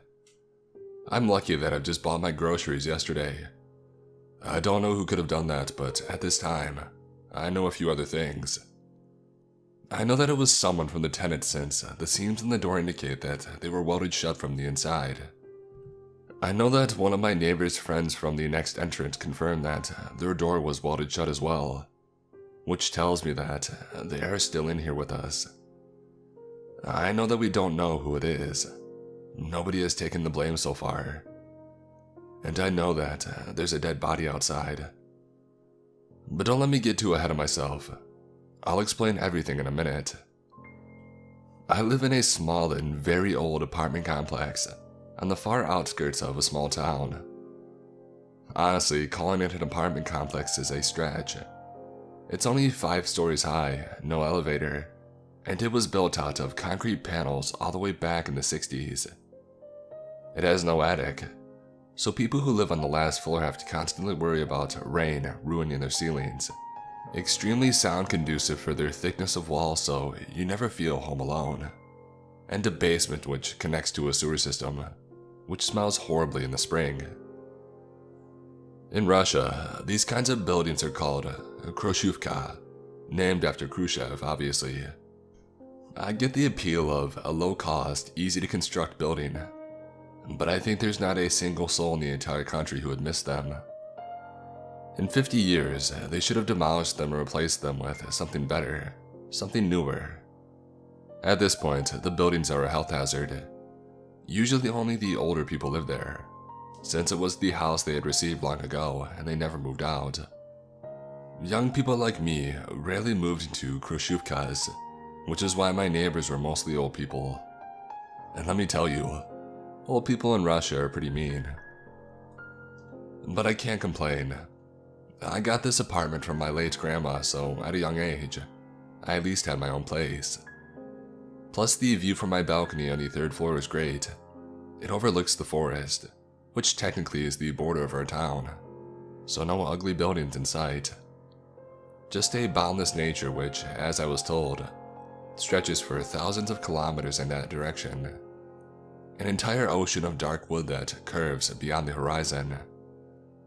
In a way, I live on a beach. It's pretty sweet if you don't account for the things that sometimes wash ashore. At first, I was kind of bewildered. I went down the stairs to the 1st floor, yawning and stretching and hoping for a weekend to come faster, and I saw a crowd of people, all in their coats, with their bags in their hands. The air was hot and damp from their collective breathing, and the air was quaking from their shouting. I couldn't make out what they were saying, because they were all talking at the same time, but I could get the general mood. Some of them were confused, but mostly they were outraged. I didn't understand what was going on at first. It was 8 in the morning when everyone was either hurrying to their jobs or God knows where the pensioners go so early. But then I made it to the front of the crowd and my eyebrows shot up. In front of me, a couple of men in their 40s were trying their hardest to push the door open, only they couldn't. The entire frame of the iron door was welded shut. I could see the metallic seam running along the frame. "Push harder, I have a doctor's appointment in an hour," one of the old women shouted at them. "It's no use." One of the men stood back and wiped the sweat from his forehead. The seam had already cooled down. "Nothing short of a circular saw will open this door now." "We're locked in here?" one of the women asked in a tone that was bordering on hysterical. "I can't stay here, I need to get to work." "Everybody needs to get to work," the man snapped back at her. "But the door is locked. What else do you want me to do?" "So what? We're going to stay here locked because of some kid's prank." She squealed at a frequency I thought was impossible for a human voice to produce. "I doubt that it was a prank," the man said. "I've worked as a welder for 17 years, so I can tell you for sure. The door was welded shut from the inside." There was a pause of silence as everyone considered the meaning of his words. Somebody had locked themselves in with the rest of the tenants. But why? Who the hell would do something like that? I asked aloud to no one in particular. "Some maniac for sure," the old woman grunted. She gave me a mean eye and then tugged my sleeve. "Say, what apartment are you from? I don't recall seeing you here. Is that you who's done that?" She pointed at the door. "You and your good-for-nothing friends, huh? Probably opened to butcher us all and take our money, right?" She was getting louder with each sentence, and I suddenly found myself at the center of attention of a really mean and annoyed crowd. I had to defuse the situation fast, or else I wouldn't be able to reach my apartment in one piece. "I'm Tamara Vasilvina's grandson," I explained, feeling angry that my words, the god-honest truth, sounded like an excuse in that context. "I've lived here for the past year, and I just came down from my apartment." "Leave him be, you old hag," one of the men from the back of the crowd interfered. "I've seen this lad here many times. He's good people, helped me with my bags more than once." The woman was obviously humiliated by such a development and gave me a death glare, but thankfully she didn't say anything else. A doorbell buzzed behind me. Someone from the crowd was trying to reach the neighbors that lived on the first floor. "Open up!" I heard a man's voice shouting, followed by the thuds of his fist knocking on the door. "The door's stuck and I need to get to work." "How are they going to help you?" someone from the crowd asked. "I'll crawl out through the window, that's how," the man replied. "Don't be ridiculous. All the windows on the first floor are grated," somebody else shouted. But the man didn't listen. It seemed that more people joined him as I could hear numerous fists banging on the door. "Hello, can you help me with the door? I can't seem to open it." We suddenly heard a voice coming from outside, from beneath the welded door. Somebody was caught outside when the door was welded shut. I can't find any explanation as to why they were trying to enter our building at such an early hour.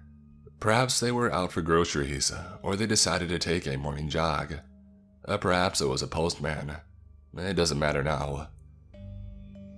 The people started talking all at the same time, trying to explain their situation to the man, or to ask him to call for help, or to demand him to explain himself. But he never had a chance to answer their questions. "My God, what is it?" he screamed in terror. The door shook as he started pulling on the door handle, hoping to pry the door open. The crowd fell silent. The terror in the man's voice was so genuine that no one had any doubts that he indeed saw something horrifying.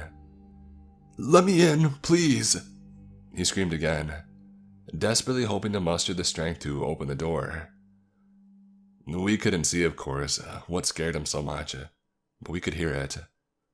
The heavy snarling, the clanking teeth of a huge maw, the claws scratching against the ground, getting louder with each second. The concern for his fate swept over us at the same time. It was probably what our ancestors had felt when they watched one of their own being chased by a lion.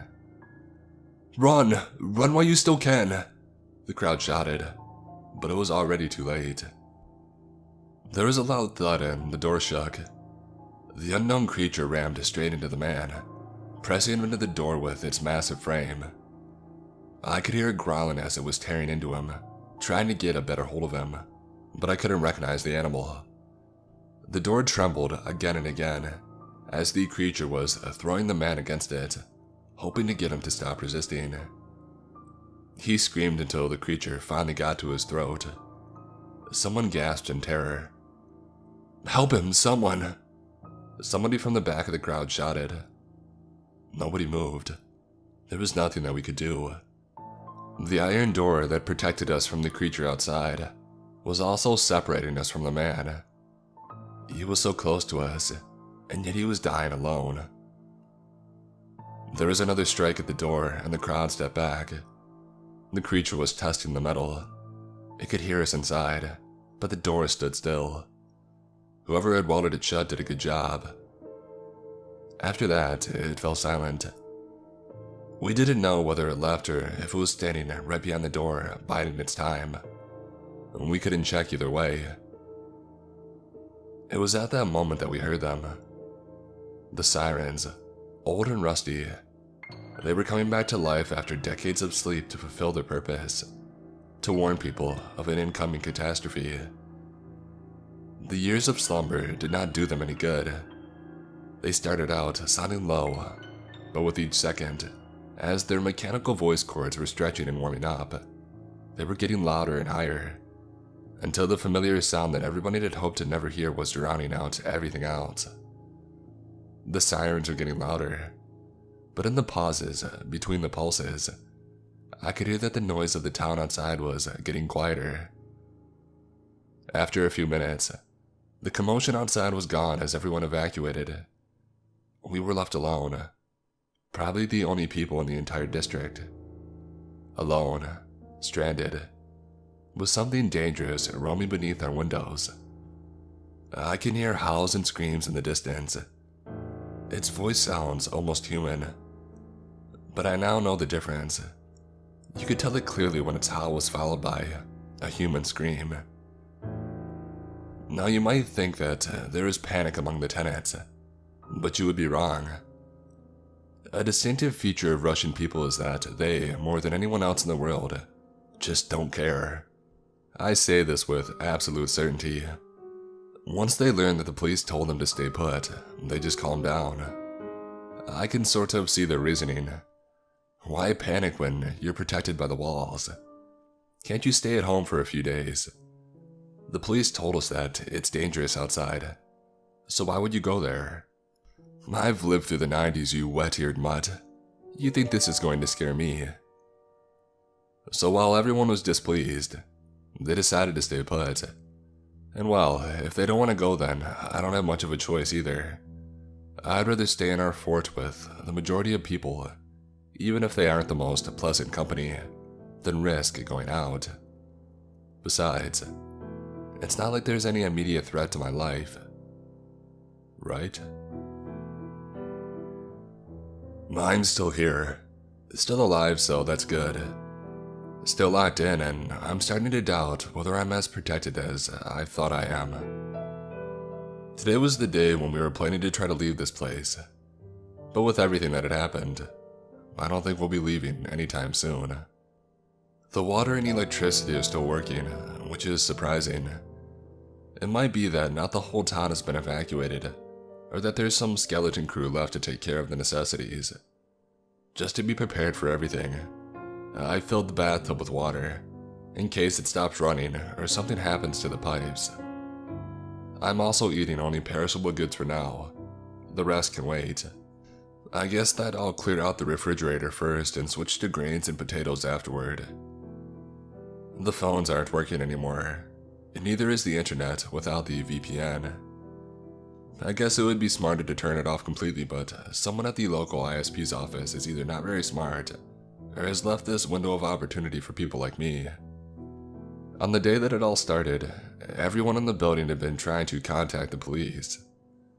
I remember on the first day that you could hear them all through the walls, cursing that they didn't pick up the phone, or begging to come help us when someone did pick up.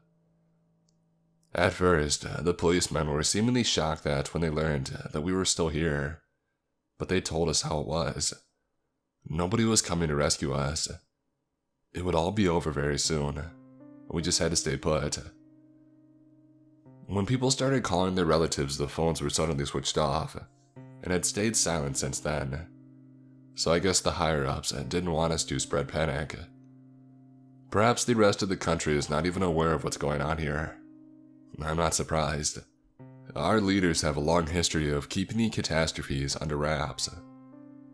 The Beast has been very active on the first day. Though I hadn't seen it, I had heard later from the rumors that one of the tenants had seen it lurking beneath his windows. We would occasionally hear its roars and screeches, and every time I could hear the entire building fall silent to hone in on its sounds and determine how far away it is. We couldn't hear it on Saturday. Only a few car alarms had been set off, implying that something still lurks there.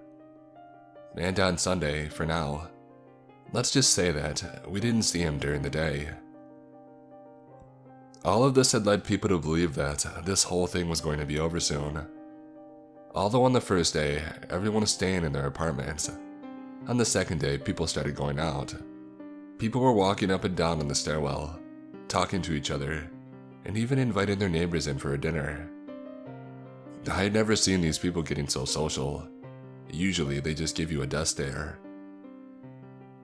I could hear the clanking of plates and cups, whistling of kettles, and chitter of the tenants as they were gathering into groups. I could understand them. Even the soldiers on the front lines of World War II had reported how unbearable the boredom was when nothing was happening. Plus, it's been instilled into us to stick together in times of hardship by the very nature. So realizing that it wasn't a good idea to spend my days alone, I decided to pay a visit to the only friend that I had within these walls, Nikita, who lived on the 5th floor. We had been buddies since the day that I moved in. He noticed me when I was entering my apartment and he invited me in for some tea. He was a swell guy around my age and was a casual tabletop gamer. We had spent many evenings playing Monopoly and Jackal in the past with him and his girlfriend. It was her who opened the door, and I instantly recognized from her look on her face that something was very wrong. Nikita was staying at his friend's home the night before it all started, Natasha explained. He was supposed to come home in the morning. We took a day off for Friday, and we were supposed to go out of town, but he didn't make it in time. She didn't cry, though looking at her eyes I realized that she already had for many hours. I could tell that she could use my support, so I invited myself in. Over a cup of tea, she shared with me that she was feeling scared for him. She was afraid that he was close to the building when the siren started wailing, and that she had nightmares where black hands were dragging him into darkness.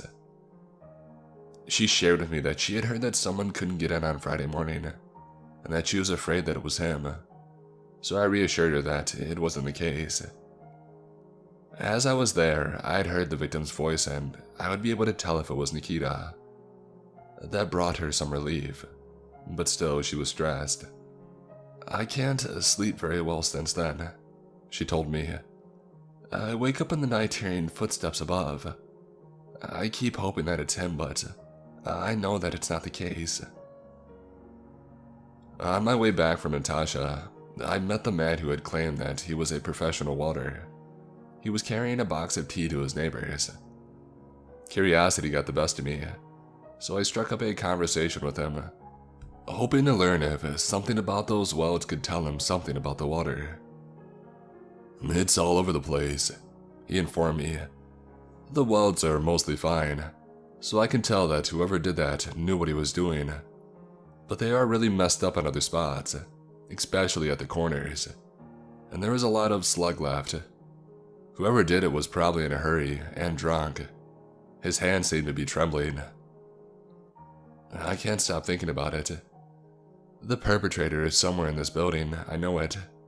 There are 4 separate flights of stairs, 5 floors. 4 apartments are each floor grouped around a stairwell, so 80 apartments in total.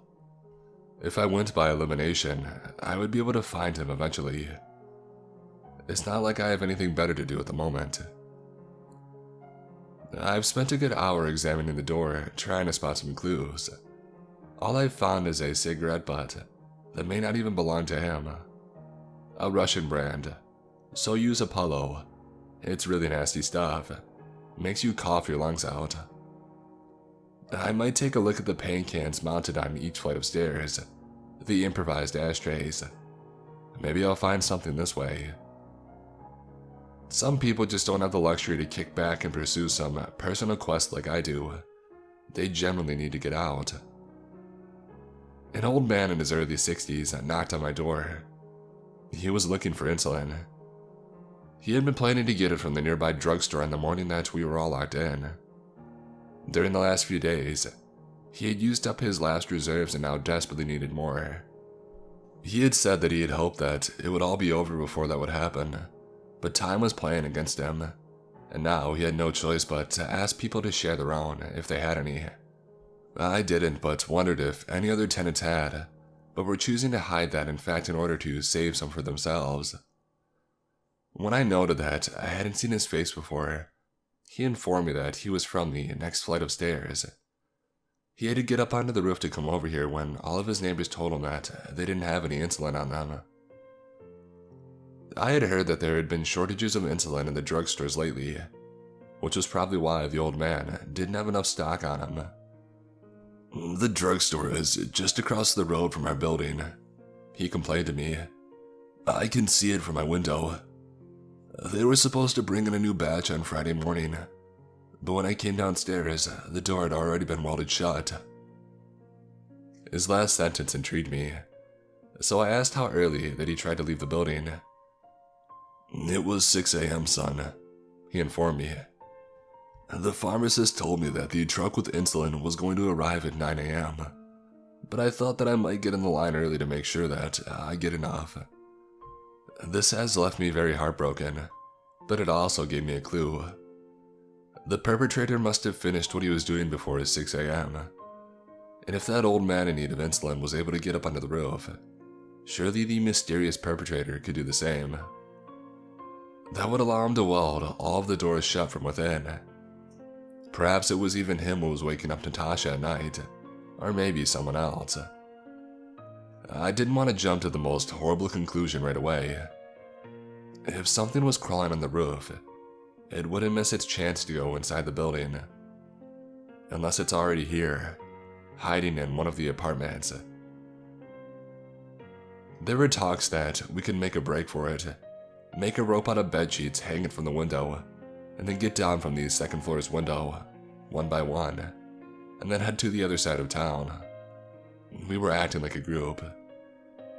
Today was the day that we were going to set this plan into motion, but it didn't come to be. Last night, I woke from a sudden sound. When I opened my eyes, it was already over, but I knew what I had heard. The scream, the howl, similar to the one that the beast produced, only somewhat different. I lay in the dark with my eyes open, waiting for it to repeat, but there was only silence. I heard footsteps above. It seemed that I wasn't the only one who had been woken up by it. Getting up to my feet, I glanced at my phone. It was 3 a.m. I tried going back to sleep, but I couldn't keep my eyes closed. The howl, the implications of it were keeping me awake. Deciding that I'm not going to sleep anymore, I got up and I headed for the balcony. Oh, hey there. My neighbor Maxim startled me. His balcony was a few meters away from me, and he also decided to go out for a smoke. Even though it was a November night, he was wearing only his underpants. You heard that too. He pointed at the forest with his cigarette. I nodded. Yeah, you think it's back? It didn't sound like it. Maxim confirmed my suspicions. It sounded different, you know, like a different breed or something. Yeah, I thought so too. You mind passing me one? I asked Maxim, and he threw me the entire pack. Take it, you might need all of them. Before taking a cigarette, I glanced at the pack. Soyuz Apollo. My curiosity spiked, but I quenched it. I didn't want to think about that at the moment. We smoked in silence for some time, and then Maxim spoke again. Everything's in chaos in this building. Everyone is scared. We ought to do something about it. Like what? I wondered. I don't know yet. Maxim shook his shoulders. But it's our responsibility as men, you get me? We have to. He fell silent as a branch broke somewhere below. Something was moving down there. I only looked in time to see something big entering the forest, and my blood ran cold. It was standing there throughout all of our conversations, and neither me nor Maxim had noticed it. We were merrily chatting as the beast below was biding its time, listening to our voices. Holy, have you seen it? Maxim loudly whispered. I didn't, I stuttered, still shocked that the creature we had been hiding from for the last few days, the one that had crushed a man's windpipe with its jaws, was a mere meters away from me. Hold on, I'll light it up.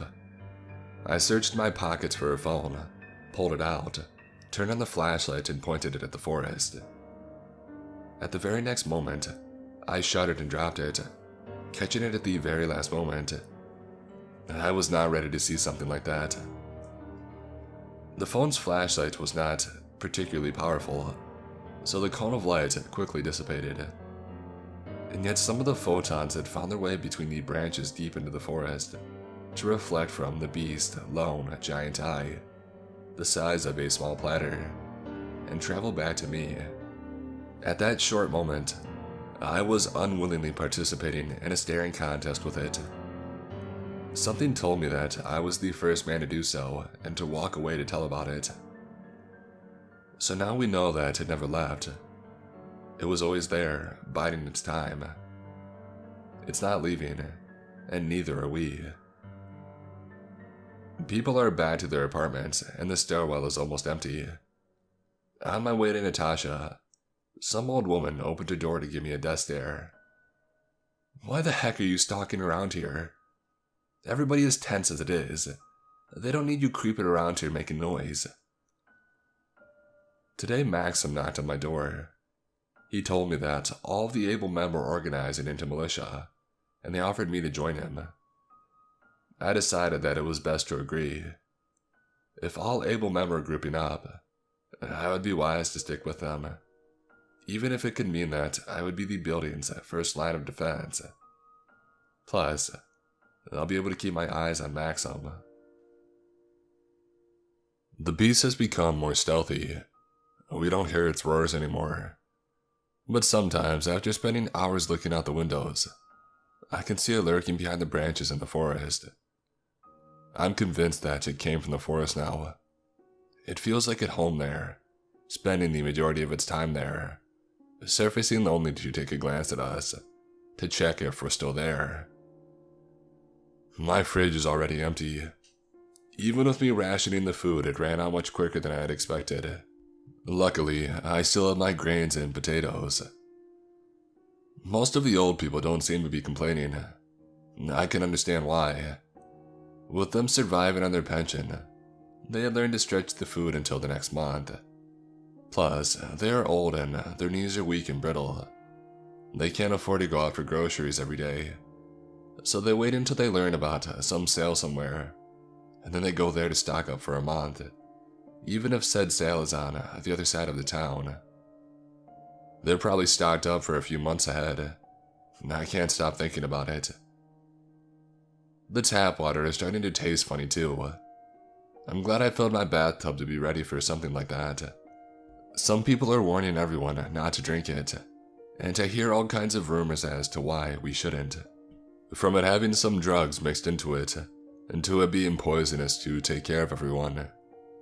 Personally, I don't think it's anything like that. The pipes had already gone bad over the last week since they weren't looked after. Maxim had started organizing the militia. So far, it's very small, and we patrol only our flight of stairs and the roof.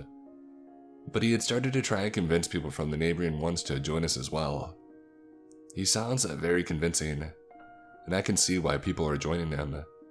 It gives them back the illusion of control. Even though we don't have anything except for some makeshift weapons, like sharpened brooms, knives, or in my case, a hatchet for meat, people are now less scared to leave their apartments again. They trust us. I guess it reminds them of the old times when volunteer militias on the streets that looked after the neighborhood were a common thing. However, not everyone is willing to join his cause. The furthest flight of stairs to the right gave us a rather cold shoulder when we descended from the roof to tell them about our idea. We were greeted by a bunch of men. Some of them were obviously drunkards, with their faces red and swollen from constant drinking, while the others had prison tattoos on them.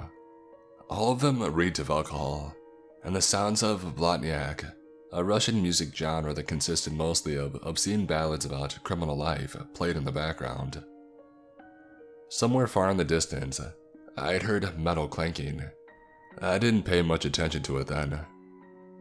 Their leader, a man with gold teeth and a naked torso exposing a tattoo of an Orthodox church, spat to the ground when he heard us out. "Trying to play coppers here," he said with a fake grin, making sure to show us every tooth. "Look at that one, guys," he pointed at me. So young and already trash. The crowd behind him half-heartedly laughed. I felt a chill running down my spine. The look in their eyes was dangerous. It was like staring into the eye of the beast again. "It's for the greater good," Maxim said, staring at the man. "We're all in danger and we need to stick together." "We can look after ourselves," the man replied, pulling a gun from behind his belt. For a moment. "And we don't need anyone stupid around here either. Now scram back to your corner." I felt Maxim's hand on my shoulder. He was tugging at me, letting me know that it was time to go. I felt sick that the man could talk to us like that and get away with it, but there was nothing I could do. "Hey, bring some girls next time," one of the men shouted as we were leaving, and the crowd laughed. "Well," Maxim said on our way back, "it seems like we have a hottie here." When he met my confused gaze, he explained, "It's the place where the criminals gather after they have served their sentence to celebrate. It seems like a bunch of them got caught up in here with us, and they don't seem like it affected them.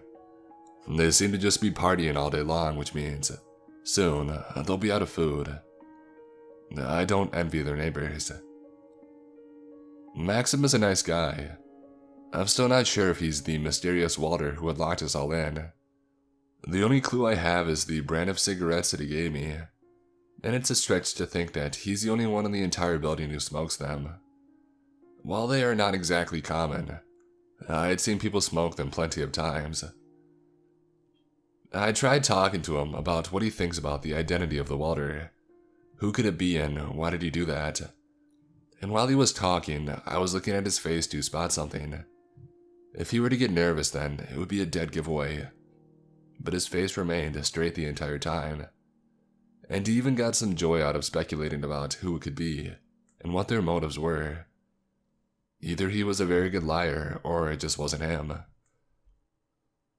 After that, Maxim had me check the basement to see whether we could escape through the sewers, or if something could find its way through them.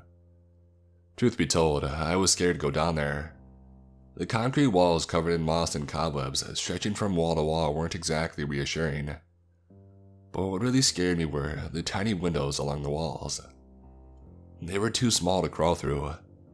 I would barely be able to fit my head in if I tried, but I was still afraid that something could find its way in. The basement ran under all of the building, with all flights having a door leading down there, so it was hard to find the hatch that led down to the sewers. When I finally found it in the corner of the basement, I experienced a mix of emotions. It was also welded shut, which meant that nothing could get in through it, but also that nothing could get out. Over the last few days, we had started hearing gunshots in the distance. It sounds like a machine gun, and I doubt anyone in our town has one. Maybe the police have a few AK-74s. Sometimes it almost sounds like there's a war going on in the distance. It fills me with hope that we're going to be rescued soon, but I can't help but wonder, what are they shooting at for so long? I doubted that the beast outside could soak in so much ammunition. Aside from that, not much happened during that time. One day followed another, and I spent the majority of my time with Natasha. We could both use some distraction from the world around us. I was at her apartment yesterday playing Monopoly, when we heard confused shouts coming from the outside. Looking out the window that was overlooking our town, I felt my heart skip a beat. Someone was running away from the house. I squinted my eyes and my heart sank even more. I recognized who that was. It was the old man who had been looking for insulin. I opened the window and looked down, already knowing what I was looking for.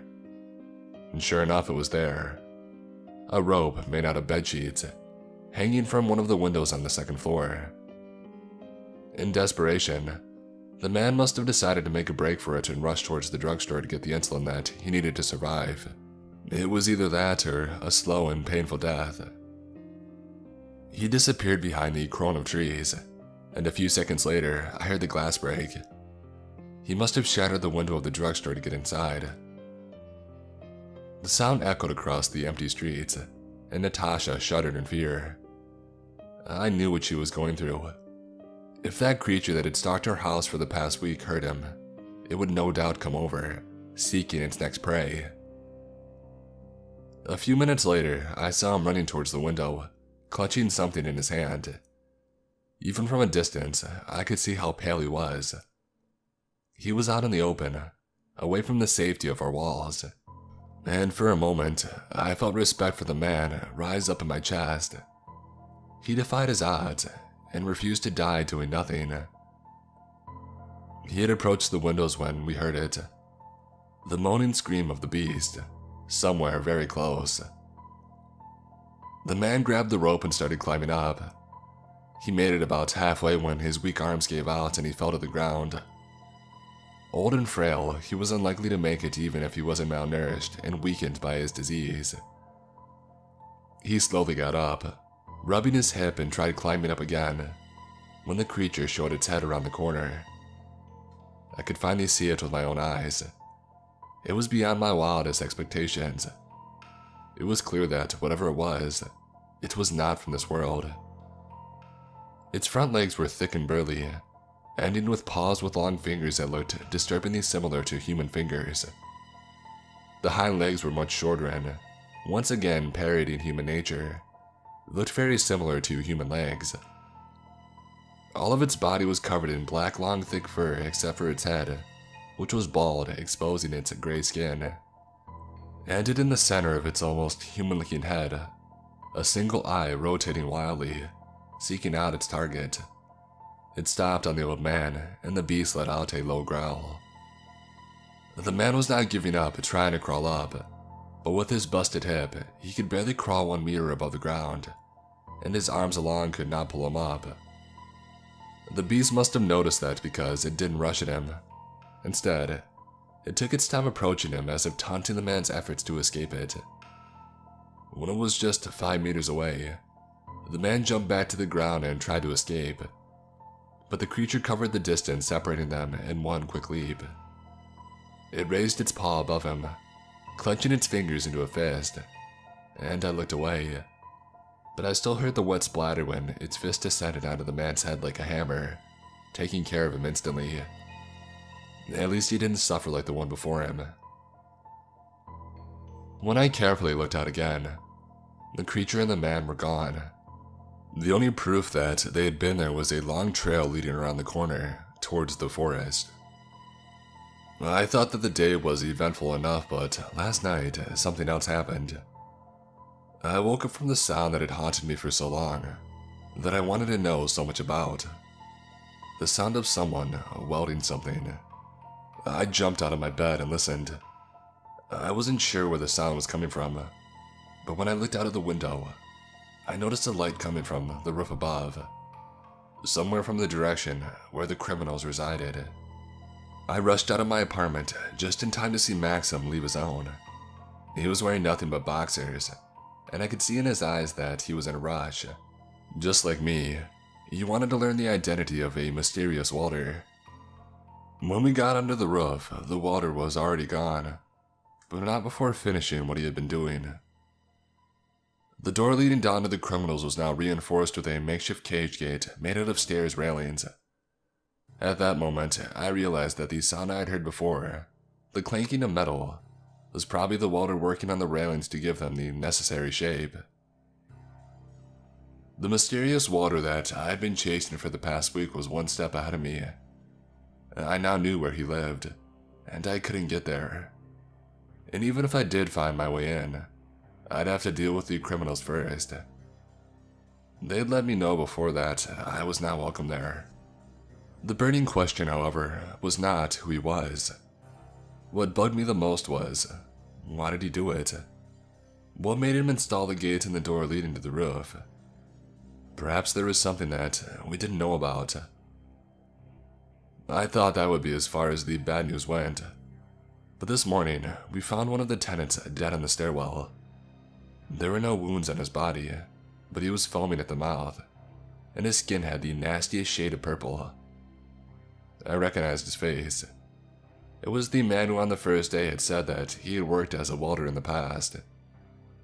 His grieving wife told us that he had no history of heart diseases, which led us to a single conclusion.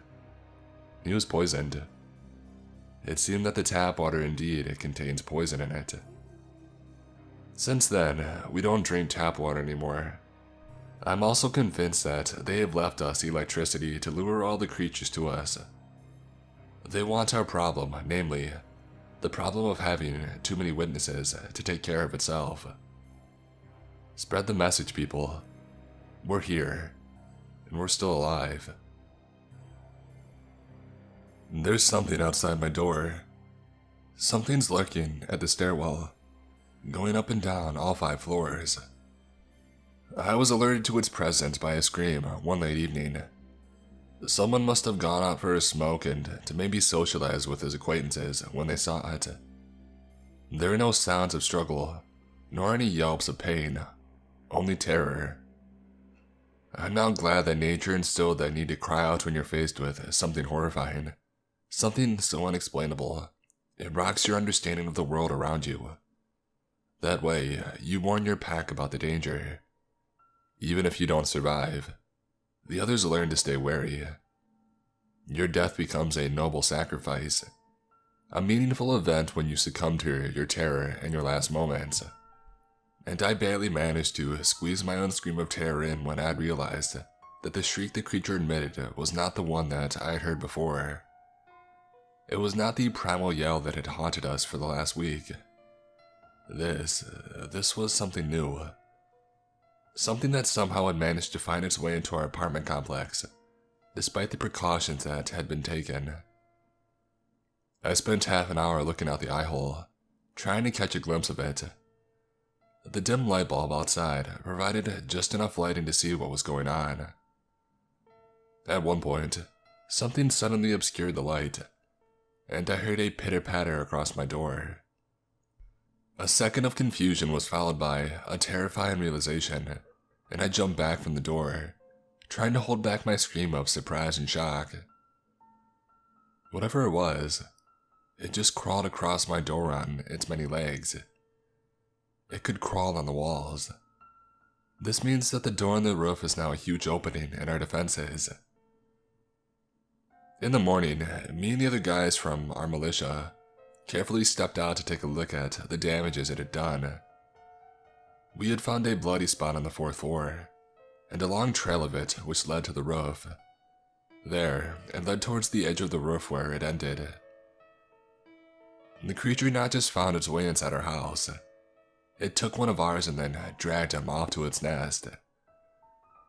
Since there are 2 creatures now, I feel I should start giving them the names, Ape Demon or the Ape. It sounds like a fitting description for the one that has been terrorizing us for the last few days. And on the next day, everyone unanimously started calling the newcomer the Crawler. So that's what we were going with now. So if the ape is the juggernaut that watches the streets, the Crawler is the infiltrator that sneaks in and attacks us where we live. A demon ape and the Crawler. God. Just 2 weeks ago, I wouldn't have thought that those are the words that I would use with a serious face. Since that event, we put a lock on the door that leads to the roof. I think it was long overdue. It's just, we never thought that we would need to do that. I pray that it will suffice to keep it out, and I make sure to have my curtains closed at all times. I'd hate to one day look outside and see that thing crawl across my window, and I'd hate to see me inside. An easy prey, ready for consumption. I'm more and more concerned with what our endgame is. There is no chance that the water in the pipes could have gone so bad in just over a week, that it would become so toxic. Bacteria don't kill you in one night. They don't make you foam at your mouth. They don't make your skin turn purple. The water has some toxins in it now, which tells me that our government, we are no more than unwanted eyewitnesses. If we make it to the other part of town where the gunshots are heard, we won't be rescued. We will meet a firing squad. The food becomes a problem. Yesterday, I heard someone walking around, asking the neighbors if they have some salt. Just a cooking salt, to make their boring dish more pleasurable. I heard 3 of my neighbors tell them to get lost. But who am I to judge? When they rung my bell, I didn't open the door. I know that it's just salt that they were looking for, but you can never be too careful. Perhaps it was their way of gauging the situation. Perhaps they think that if I have salt to spare, that I had plenty of other food inside, and that I'm a viable target. Perhaps I'm just talking nonsense. 2 days ago, I carefully checked the door in the basement that led to the flight of stairs where the bandits live. It was locked on a hanging lock, but neither I nor any of the tenants heard the welding, which means that, if anything, it could be broken down. I need to get to the welder. This personal quest of mine that started out of boredom and curiosity has grown into a necessity, and a prerequisite for my survival. They must know something. They are calling all the shots on where everybody goes, and what parts of the building that we have access to, and they might have the tools to get us all out of here. I've thought about it. My only chance of making it is getting a torch or a buzzsaw from him, whichever he happens to have. Cut the hatch that leads to the sewers open and escape through it. It's probably a maze down there, so if I make a wrong call on where to get out of it and come face to face with the military or the beast outside, I'm done for. But it's better than pushing my luck by trying to escape through the surface. The only problem is getting to him before the bandits he lives with get to us. The cage gate that he's installed on the roof entrance has latches on a lock, which means that it can be opened by them, which means that it is they who decide who enters their flight of stairs, which means that they pretty much have a fortress within the fortress. I fear that when those doors open, they'll come out not to cooperate, not to beg for food, but to hunt, to prey on the weak, and so far we have no solid way of fighting them back. But the crawler and the bandits aren't our only problems. Yesterday, the ape learned that it's strong enough to rip the cages out the windows on the first floor. Worse, it was the apartment in the same stairwell as mine that it chose to attack. I heard its grunts outside, the screams of terrified people downstairs, the weepy metal that was being torn apart. I don't know what the people downstairs did to provoke the beast. Perhaps they had thought that the cages would protect them, and they didn't have their curtains closed. Perhaps they saw the creature and decided to indulge themselves in a staring contest with it. I don't know, I didn't ask. One of the tenants who had lived there managed to escape. I could see the terror in her eyes when I walked out of my apartment to see what was going on, just in time to have her rush past me. But I knew that someone else was less lucky. I heard the screams of a man who the ape pinned down. I heard the loud thumps when its fist collided with the man's flesh. And you know that thing where you can tell where the sound is coming from by how much it is distorted by the echo?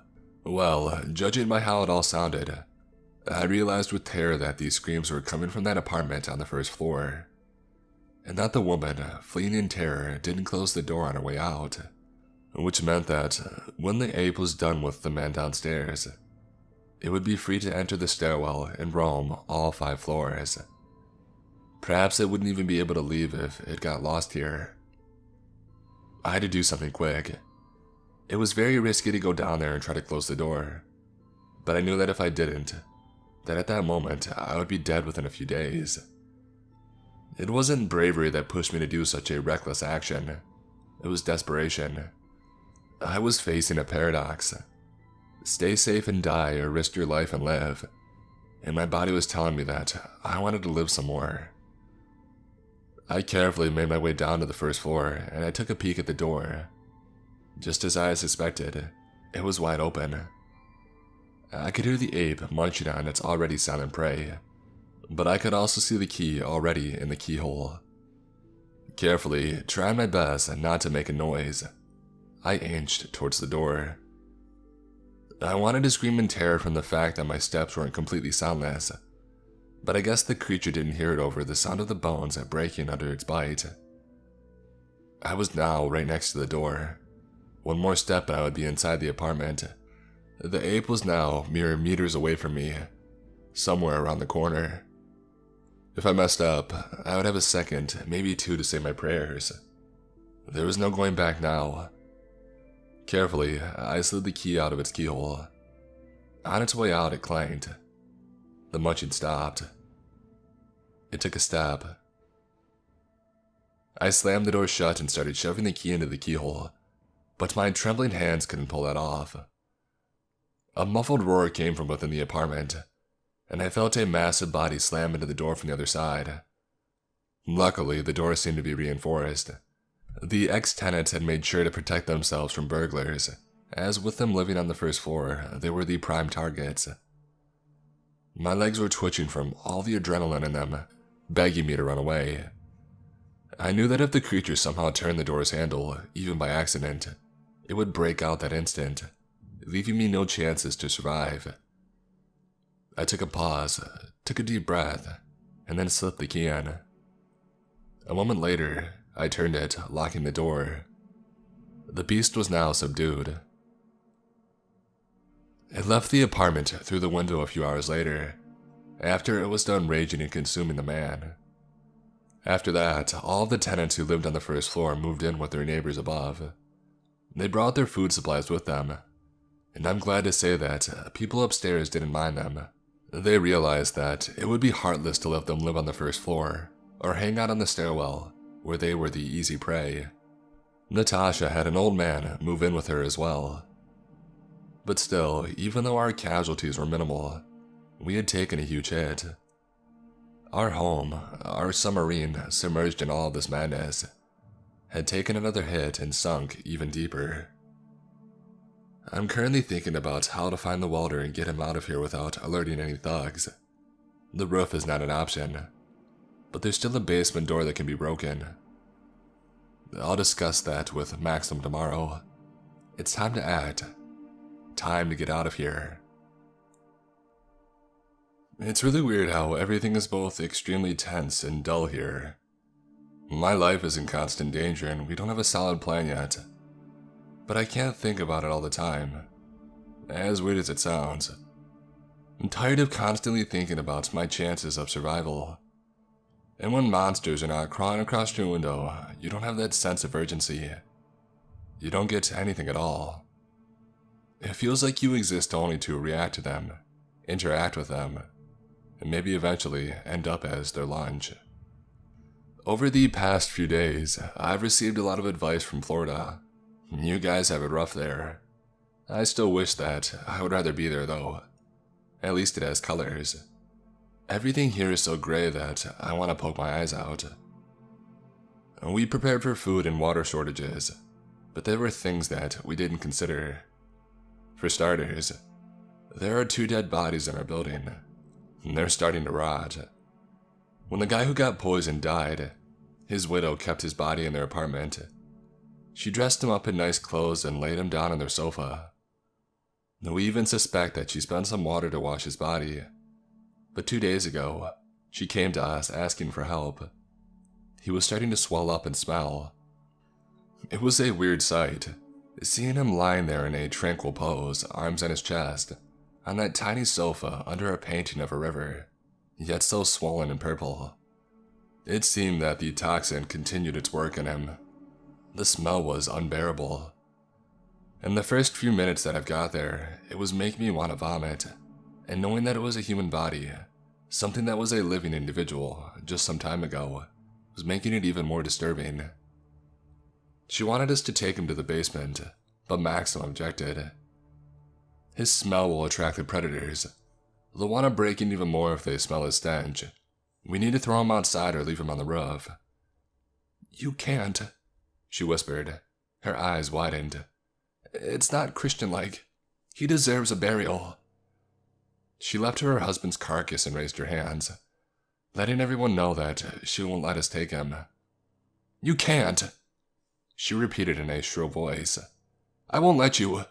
Get out of here. I won't let you do it to him. We silently surrounded her. Nobody wanted to force her away, but we knew that it had to be done. The man's dead body was compromising the safety of the living. Maxim wordlessly grabbed her by the wrist. She screamed and tried to break free, but Maxim wouldn't budge. When she realized that she couldn't overpower him, she had switched to defense, clawing at him with her free hand. Maxim didn't defend himself, choosing to stoically endure her assault, giving her the opportunity to take it all out on him. and only tilting his head back so that she couldn't claw his eyes out. "Take the body, throw it out the window," he said before dragging the woman to the kitchen so that she wouldn't get in our way. In a desperate, last-ditch attempt to resist, she grabbed onto the door, but Maxim yanked her away from it. Her grip was strong enough to leave scratches on the door's wooden surface, and one of her nails was left edged into it. We wrapped his body in a blanket. It was easier to carry him that way, both physically and mentally. We had carried him to the roof. One of us said some prayers and we tossed him over the edge. We didn't even look how he fell, only hearing the heavy thud when his body collided with the ground, and rushed to safety before the crawler showed up. Looking back, I don't feel guilty about what we did, but I feel guilty for not feeling guilty, if that makes sense. I should have felt something. A few hours later, when I looked out of the window, the body was already gone. The second body, the one of the man who got mauled in his apartment, was left where it was. We knew that the door to the apartment could off the intruders, so we didn't bother to do anything about it. I've talked to Maxim about the water and my plans to get to his tools. He liked my idea, but he warned me that there was nothing we could do at the moment. Sneaking in would be dangerous, and we didn't know where to look. "It's dangerous to confront them," he told me. "They are armed and they can overreact to us entering their territory. Maybe we should just let them know about our plan. That way they will cooperate." I reluctantly agreed with him. Back then, we didn't know that the time for negotiation was already up, that those scumbags had already made up their mind. Because yesterday, when I walked up to the 5th floor to waste some time with Natasha, I found to my horror that the door to her apartment was wide open, and there were signs of struggle taking place in her hallway. I had suspected the worst, but also, I didn't abandon the hope. I rushed through all of the rooms, but she was nowhere to be found. Only the old man from the 1st floor that she had taken in was lying on the floor of the guest room. A small pool of blood formed under his left side. He was still alive when I turned him over. He didn't answer my questions as to where Natasha was, instead just whispering, "I'm sorry, young man. It's all our fault. The sins of the fathers." I didn't have time to heed his cryptic words. I needed to help him or he would die from bleeding, but I knew that Natasha was in danger at that very moment, perhaps somewhere very close. I rushed back to the hallway, trying to find any clue as to where she could be, and sure enough, there were a few drops of blood on the floor, leading outside and towards the door to the roof. It was dangerous to enter the roof on my own, but I didn't care. I rushed outside, looking around. Nothing. Nothing but a small, barely noticeable trail of droplets. I feared that it would lead me to the edge of the roof, but instead, it was heading towards the cage door at the end of it, the one that led to the bandits' hideout. The cage was already locked. I started shaking it and screaming for them to let Natasha go. It's reckless of me, I know. If I had stayed there for a few more minutes, I'd had no doubt attract the crawler and be done with. But one of the bandits emerged from the darkness beyond the cage and shook his pistol at me. "Keep it civil. Your girlfriend is in good hands. We'll take care of her. After all, how does that saying go? If you love her, let her go. Ain't that right?" He gloated. I spat in his face, and when he lifted his gun, I turned around and ran away. I heard a few shots behind me, but luckily they had missed me, and the man must have decided not to spend more ammo on me. I had to act quick. I didn't even want to think about what they were going to do with her. Every minute counted. As I was running down the stairs, calling for men to gather up, hollering at the top of my lungs, surprisingly, people started leaving their apartments to see what was going on. They could hear the urgency in my voice and they didn't want to miss an important announcement. Never had I been so glad to see the faces of my neighbors before. Just 2 minutes later, I had told them what had happened. 2 women rushed to the 5th floor to help the old man. "Some militia you are," some old woman from the back row said. "You can't even protect us in our homes." "Shove it," I yelled in her direction, and surprisingly, there were no witty retorts. "Hey kiddo, what's going on?"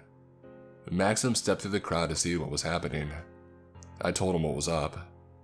His eyes turned bloodshot, and his fist trembled with fury. That settles it," he hollered. "Men, gather up. We're going to take her back." He confidently hurried towards the roof. I followed, and I could see that other men, even those who were reluctant, followed after us. We headed straight to the door on the roof. The same door where just a few minutes before I had almost been shot. Only now, I wasn't alone. There were at least 10 men with me now. It didn't matter if we probably couldn't break through the gates. What mattered was that when 10 angry men show up at your doorstep, you listen to what they have to say. "Open up!" Maxim shouted through the cage grates. "Open up or I swear I'm going to break these down." What's all the ruckus? The same man who I had seen previously began to walk up to the cage. He cast me an angry gaze before looking away. While he looked confident, his earlier smugness was gone. "Give us back the girl, or we'll feed you to those monsters outside," Maxim hollered. The bandit raised his hands in a mocking gesture of fear. "Easy, Pops. We just took a girl for a night out. No harm in that, right?" Maxim kicked the cage in fury, and the man on the other side jumped in surprise. It was now clear that he was feeling tense and his calmness was just an act. "Now, if you think that we can't tear these down, you're very mistaken," Maxim shouted. "Calm down, Pops. I was just joking, okay? We could all use a bit of humor these days," the man said, doing his best to keep smiling. "I'll go look for her." He disappeared. I was getting more and more anxious. Who knew for how long she had been in there? Who knew what they had been doing to her? Every minute counted. We heard some arguing coming from within. The men were shouting at each other, but due to the echo, I couldn't make out what they were saying. Thankfully, I didn't hear Natasha's screams. The shouting subsided, and then a few minutes later, the man walked up to the cage separating us. I could see Natasha behind him. She had a nasty bruise under her eye, and dried up blood on her lip indicated that she must have been bleeding from her nose. Thankfully, her clothes were intact, with no signs of tear, and there was a strange spark in her eyes that seemed almost out of place. A spark of enthusiasm and determination. "Here's your girl," the man grunted, giving her a push towards us as she was passing him. "We didn't do much to her, see? Now scram." "And her food?" Maxim inquired. "What are you talking about? It was a down payment for keeping her safe with us," was the man's reply, and he closed the gate and walked away. Maxim grunted, and I could see the fury in his eyes. To him, it wasn't over. He wasn't going to let it slide. Something unknown in the distance roared. We hurried back to safety. "How are they? Did they?" I asked Natasha once we were inside the building, but she raised her hand to stop me. "I'm fine, don't worry about it. Their leader got scared when he saw that jerk bring me to them. He suspected something like this would happen." "How did they get you?" I asked her another question, but she shook her head. "They lured me out, pretended to be one of the tenants from the next flight of stairs, told me that they were looking for some aspirin. It doesn't matter." She lowered her voice to a whisper. "I found him. I found the welder." "You did?" I was genuinely surprised at such a development. "Yes, he lives on the 3rd floor, apartment 73. They told me to go hang out with him while they were deciding what to do with me. It seems like they're taking good care of him in return for his help. I don't know what's happened to the other tenants though. He doesn't want to talk about them." "So did you talk to him? Did he tell you why he did it? Why did he weld us in here?" I asked with anticipation. "Yes." She looked around to see if anyone could hear us. The men were still descending from the roof and going straight inside her apartment to help with the old man who was still tended to inside. "He says that he panicked. He was hunting in the forest for some game when he saw them. He says that there are dozens, maybe hundreds of them. They are migrating somewhere. and we were on the sidewalk of their path. So he ran home and barricaded himself and all of us. Of course, that was before he had learned about the bandits. Said they had moved in just 2 nights before. But why didn't he run away? I wondered. Why not evacuate? Natasha shook her head. He can't. He has a son and he is completely bedridden, paralyzed below the waist, and he's too weak to carry him. No elevators too. She grunted and shook her head. He thought that it would all be over in a day or 2, but he miscalculated. I imagined the situation the man had found himself in, trapping not only himself but his helpless child and everyone else in this hell. Even though I wanted to feel angry at him, I just couldn't. I told him about your plan. Natasha interrupted my train of thought. He says that it makes sense and he's willing to lend his tools and skills if we find a way to sneak him and his son out. They guard him well. There are constant patrols on the 4th and 2nd floor. Of course, they mostly drink and listen to music, but they have guns. I wanted to say something, but then Maxim approached Natasha and put a hand on her shoulder. You alright, girl? Yeah, I'm fine, Natasha said, leaning back. She didn't like the fire in Maxim's eyes. Good, he said, staring into the distance. I have a daughter, you know, younger than you, but still. He gave Natasha's shoulder another shake. They will never do this to you again, girl, he proclaimed, and I could almost hear the lava of pure anger building in his throat. Or anyone else for that matter. I've made a decision. We need to strike them first. If you have pests, you gotta smoke them out. He looked Natasha in the face and the sight of her wounds made him grit his teeth. Tomorrow, we'll burn their entire stairwell down. Right now, I barely have enough strength to write, and my memories of the events that transpired a week ago are still fuzzy. But let's just say one thing. I'm still here, still inside this cursed building, weaker than ever. Maxim wasn't joking that he was going to burn down the entire stairwell. I and some others tried to convince him not to do it. We reminded him that we would catch on fire as well. That there were at least 2 innocent people in there, one of whom was a young man who wouldn't be able to escape, but none of it mattered to him. We just have to start a fire big enough to make them move towards the roof, he said, maniacally nodding at his own words. We'll be waiting for them there, and once they emerge, he made a slashing motion with his hand. After that, we can put the fire out. You'll try to, I reminded him. Fire's no joke. Who knows how big it may grow? Well, we'll do our best, he reassured me in an impatient tone, but I wasn't going to let it slide. And what about the welder and his son? I reminded him. They are just prisoners there, and they won't be able to escape the fire or the smoke. Are you ready to burn them down? I looked him in the eye, trying to guilt him into abandoning his idea. But Maxim didn't look away. Instead, he looked me straight in the eye, and I could see that the flames of his anger were getting wilder. How can you be so sure that they are just prisoners in there? Because they said so. Why did they make such a convenient cage door for them, huh? Why did they lock us in here? Because his son... I tried to explain, but Maxim stopped me before I could finish. No, that's just what he says, and personally, I think he's full of BS.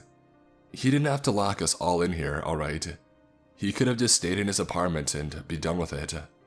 So unless you have a better plan, we're going to do it my way, he said before turning around to leave. I do actually, I said to his back. He turned around and nodded for me to continue talking. My plan was crazy and dangerous, potentially even more so than the one Maxim offered, and way more complicated.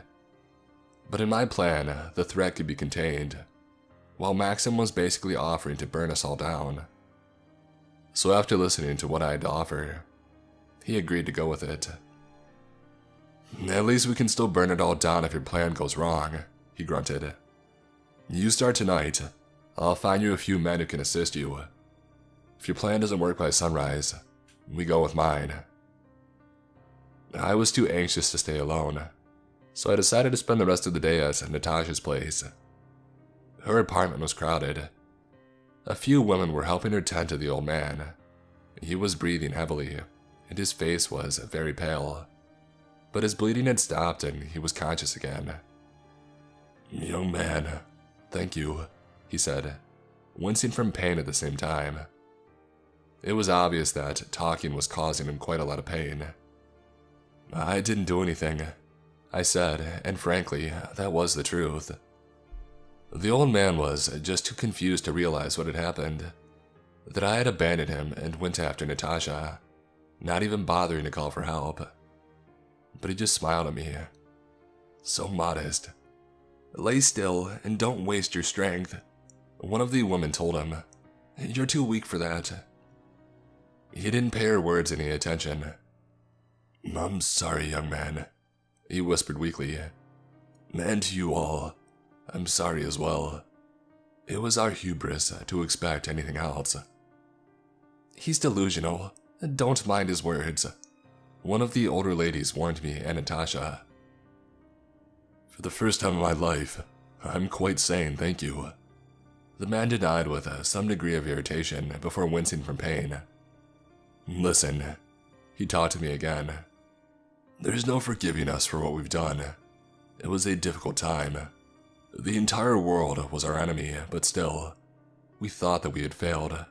But we were thinking globally. We were only thinking about them as if they were weapons aimed at the enemy. We never thought they would be so effective against the civilians, against our own people if they ever broke out. We underestimated them. We thought they were already gone." "Quit your old ramblings, you old fool. And you two, go," the old woman told me and Natasha. "Can't you see you're agitating him? We need him to rest." "This is my apartment," Natasha objected, but the woman just scowled. "You'll be back here tomorrow. Go hang out at your boyfriend's place." She nodded at me. "He's not my..." "Okay," Natasha gave in, seeing that there was no use arguing. I nodded towards the door. She nodded back and we headed out. "Heed my words, there will be more. You need to get out of here while you still can, or they'll trample you along with everyone else." The last words of the old man sounded like an ominous warning. It was in the deep of night when we started executing my plan. The first thing we needed was the lure. It was tough finding a piece of meat nobody wanted to share, and when they heard of why we needed it, they would spin a finger at their temple to show us what they thought about our idea. But after a few hours of searching, we finally found what we were looking for, and then it was time for the next part of the plan. We brought it to the basement with us and headed towards the furthest door, the one that led to the stairwell Maxwell wanted to burn down so much. The door must have been locked and the hanging lock from the other side, but it was old and wooden. There was a way to get past it. The trick was to do it completely silently. We spent a good 3 hours trying to drill through the wood with a wimble we had borrowed from an old carpenter, making one crank at a time, listening all the while to the noises on the other side. In the complete silence, we could hear the thugs who were on Overwatch drinking and talking, and the nauseating hoarse voice of chants and singing they were listening to still rings in my ears. But at any moment, the music could stop and their tone could change from cheerful to worried, which would mean only one thing. We were busted. Throughout our operation, I could think about one thing only. Our failure meant the death of the welder. Even if we would miraculously retrieve his tools from the ashes, that price was too high to pay. After 2 hours, the wimble's drill finally reached the nail which held the lock hinge in place, and we spent the next hour working around it, taking turns, trying to make the hole bigger, until finally the nail was separated from the wood. The hanging lock was just hanging from the doorframe now, and the door could be opened. I took off my boots and I entered the stairwell. From then on, I was on my own. It only made sense for me to be the one to bear all the risks. After all, it was my plan. The men were just one floor above me. I could now hear them with perfect clarity. One wrong step, one noise, and they come rushing down towards me. It was time for the greatest gamble of my life. I reached out towards one of the doors. Unlocked, of course. Why would they lock it if they left it? They knew that the first floor was dangerous, that the ape could break down the grates on their windows. And so did I. I headed towards the kitchen, opened the window and put the piece of meat on the floor. And then carefully taking a knife out of the drawer, I slit my left palm and drew some blood, raining a few drops onto the piece of meat. The plan was now set in motion. I didn't know how well the ape could smell, but I banked on the fact that by sunrise, it would be tempted enough to break down the grates and enter the stairwell, where it would quickly deal with all the bandits. I hoped that the old Welder would have enough sense to lock the doors before that happened. Looking over my trap one last time, I headed toward the exit. I made sure to leave the door open. That way, either the creature would find its way out of the apartment on its own, or the bandits would hear it breaking in, which would prompt them to come over and take a look at what was going on and drawing it out. I headed towards the basement door, only to find it wide open. The hammer, nails, and pieces of furniture, improvised wooden planks that we planned to use to barricade the door afterward, were lying right next to it, abandoned. Weird, I thought to myself before I heard it. The pitter-patter of many legs that was getting closer with each second, coming straight out of the basement that I came from. The windows was all I could think before I turned around and ran. The windows, the tiny windows that had lined the walls of the basement, were an easy way for the crawler to get in. We had never seen it, so we had no clue whether it would be able to sneak in.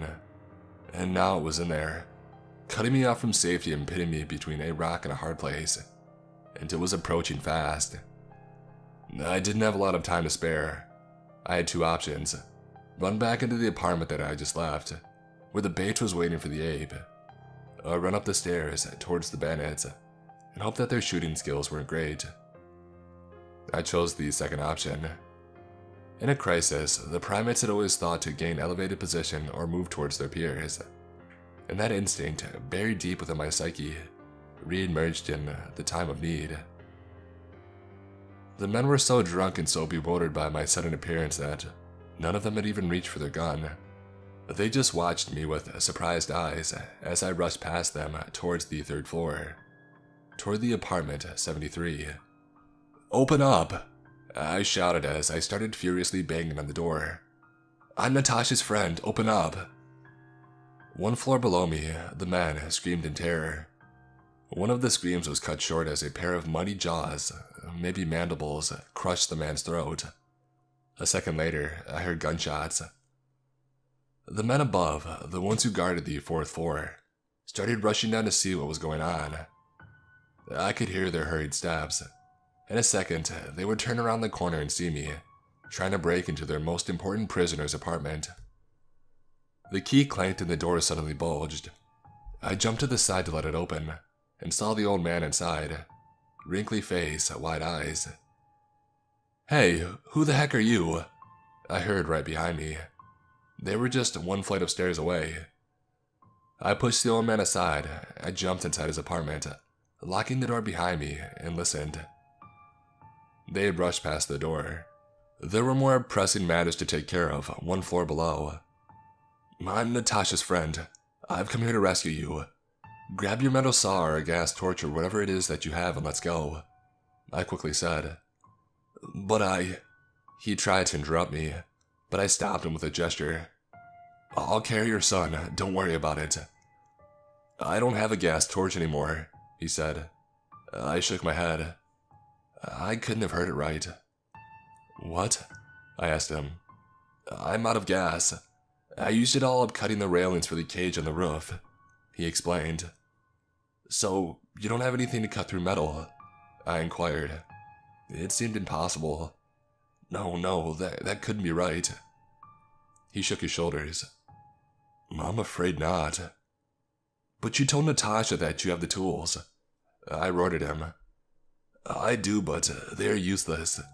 I just wanted to save my son," he explained. pointing towards the door to the other room.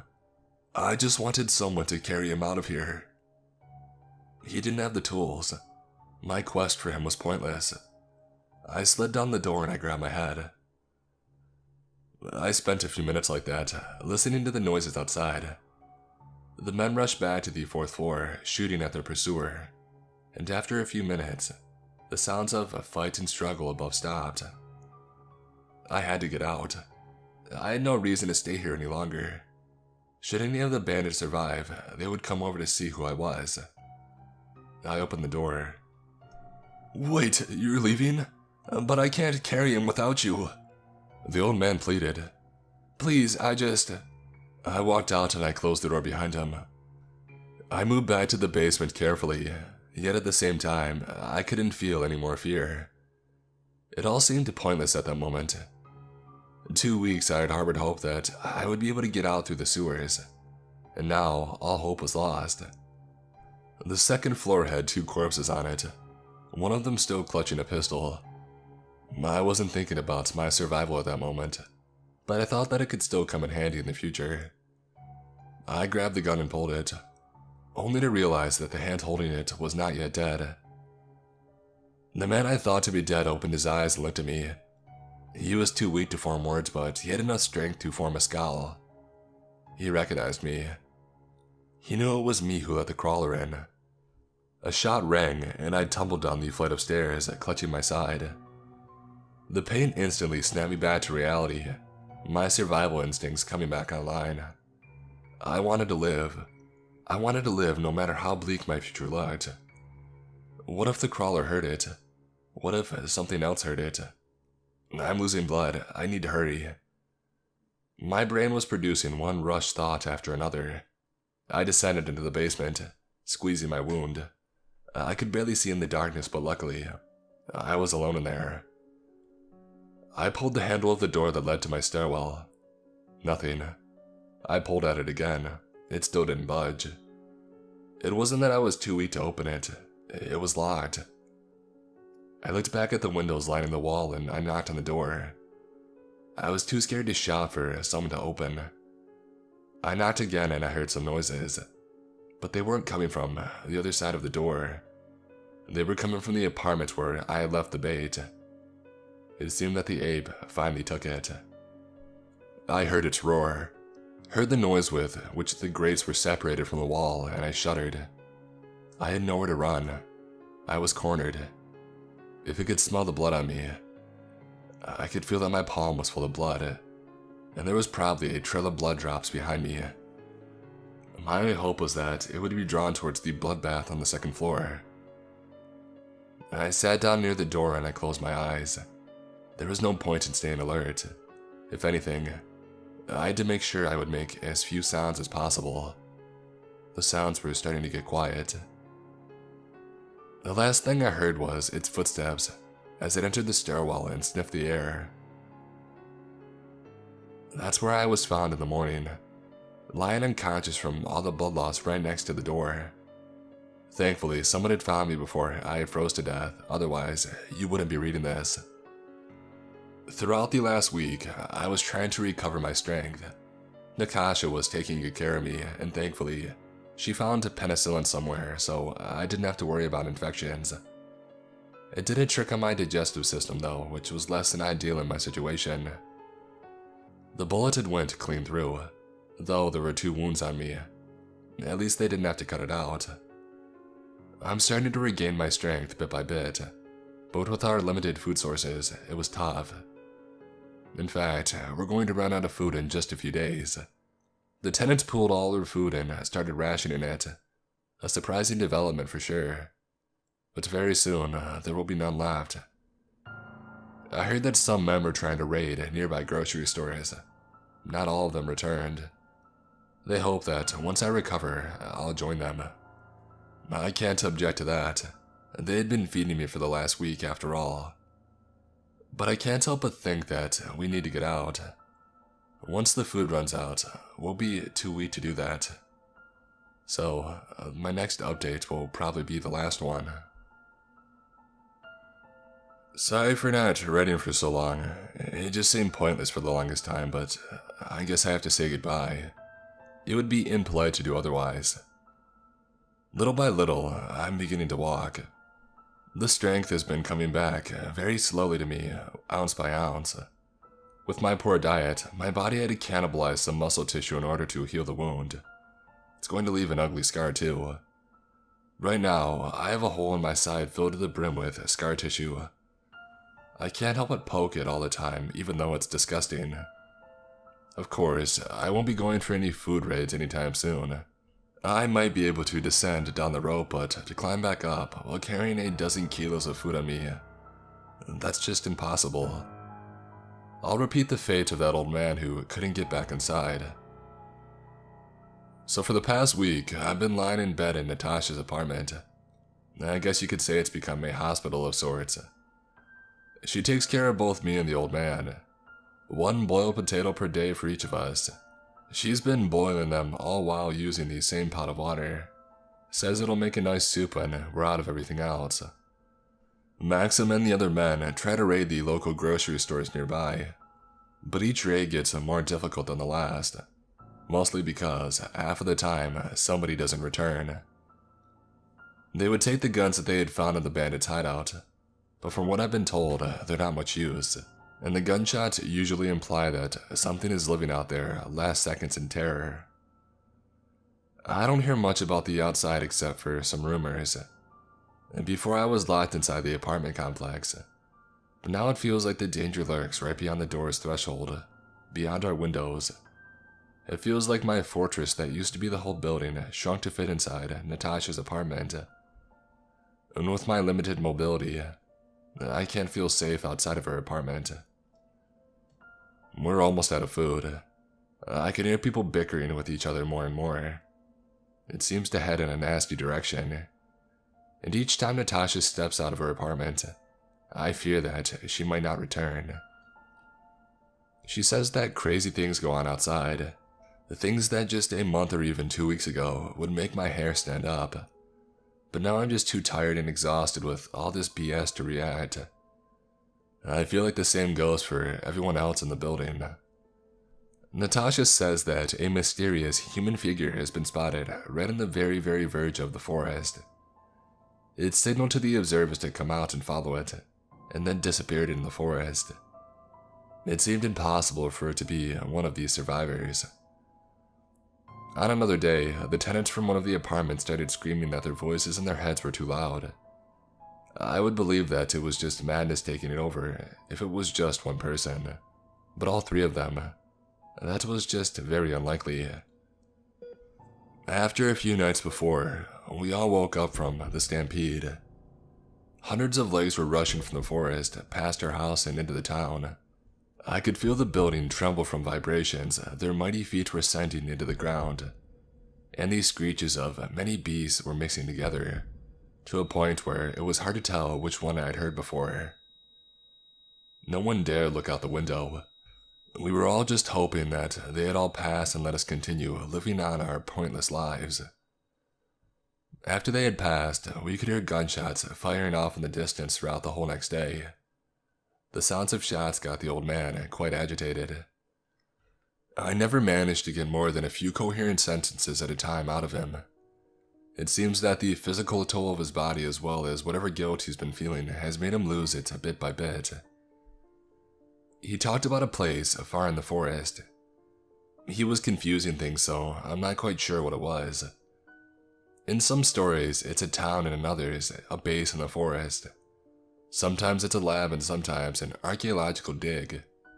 It was built by the Soviets and it's been there long ago. But in all stories, one word always came up. The door. He had worked there as an intern. He says that our entire town was built by the Soviets precisely because of that location. It was a closed off town though, one that wasn't on any maps, even on the secret ones. Our town was a place where all these scientists and personnel lived. He said that he got his apartment back when he was assigned to the project, and was very proud of being a homeowner at a young age. Whatever they had been doing there, the higher-ups ended up disappointed with the results, so the project was closed and the town was declassified, even before the fall of the Union. He said that he had forgotten what he had seen there until a month ago.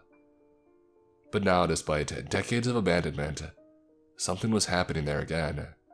Something that unleashed the hordes of these monsters. As the man himself said it, "Something on the other side has finally made contact with us. 40 years after we sent out our first signal." He didn't elaborate on what the other side was, or where the beasts were coming from in such volume. Soon after, he shut himself off from the world around him, and he wouldn't talk anymore. 2 days ago, the mysterious figure was back again, and this time I got a good look at it. A long black winter jacket with a hood that obscured its face. A dark spot so clearly visible on the snow. I say it because, despite it looking completely human, I can't accept it as such. The only thing different was that, on that day, some people had followed it into the woods. I was almost one of them. The voice that I had heard in my head was just too alluring to ignore. Yesterday, it came back again, and once more, with a wave of its hand, people started crawling out of windows to follow it. Some were just hanging over rails and falling down into the snow from the second floor, before getting up and following its call, ignoring the cold and broken appendages. I had to restrain Natasha from following it. It seems that some people are more susceptible to its call, and so she answered it. I was fighting her for a good 5 minutes. She didn't hit or bite me. She was just silently pushing with her whole body towards the door, trying to get out of the building and follow it. I was shouting at her, even hitting her to bring her back to her senses, all the while feeling the strength leave my already weakened body. And throughout all that, I could almost feel the creature's awaiting gaze, piercing through these solid walls and judgingly looking over Natasha, disapproving that she was making it wait for her. Finally, it left, and Natasha came back to her senses. I almost burst out crying when I realized that she was back with me. Over the last few weeks, she'd become the closest person to me, almost like a sister. To see her back to her senses was a great relief. But then the chill, cold air passed us, and with the terror, we realized that we were the only 2 people left in the apartment. The old man left and he didn't bother to close the window behind him. Seeing as it was the 5th floor, we didn't risk looking out to see if he'd survived. We knew the answer. We simply closed the window. Today, the mysterious figure, the haunted Pied Piper, will undoubtedly return. And this time, we all may fall victim to his call. So, we have no choice but to abandon the ship. There are no more than 10 people left in the building, and we're all ready to leave. We've eaten all the food we've had. There's no point in carrying it on us anymore. We put on the warmest clothes we've had to combat winter, and we've all prepared the makeshift weapons. Some sharpen their brooms, but I decided to stick with my hatchet. I'm so convinced that it's the best weapon I have. We're leaving in 5 minutes, and Natasha's pouring potato soup into cups. Our last meal in this building. We don't know where we'll go and how far we'll get, but I'm sure of one thing. We'll be safer away from the forest. We might even travel from one building to another. After all, we doubt the people closed their apartments before evacuating, so who knows, we might survive. We'll head somewhere far away, away from the military, away from the creatures. I'm sure we'll find a way. And if in the future I'm not maimed or shot, and I finally have a moment to sit down and safely recount what I had been through, I'll let you all know. So, keep your fingers crossed for me, and hopefully, I'll talk to you soon.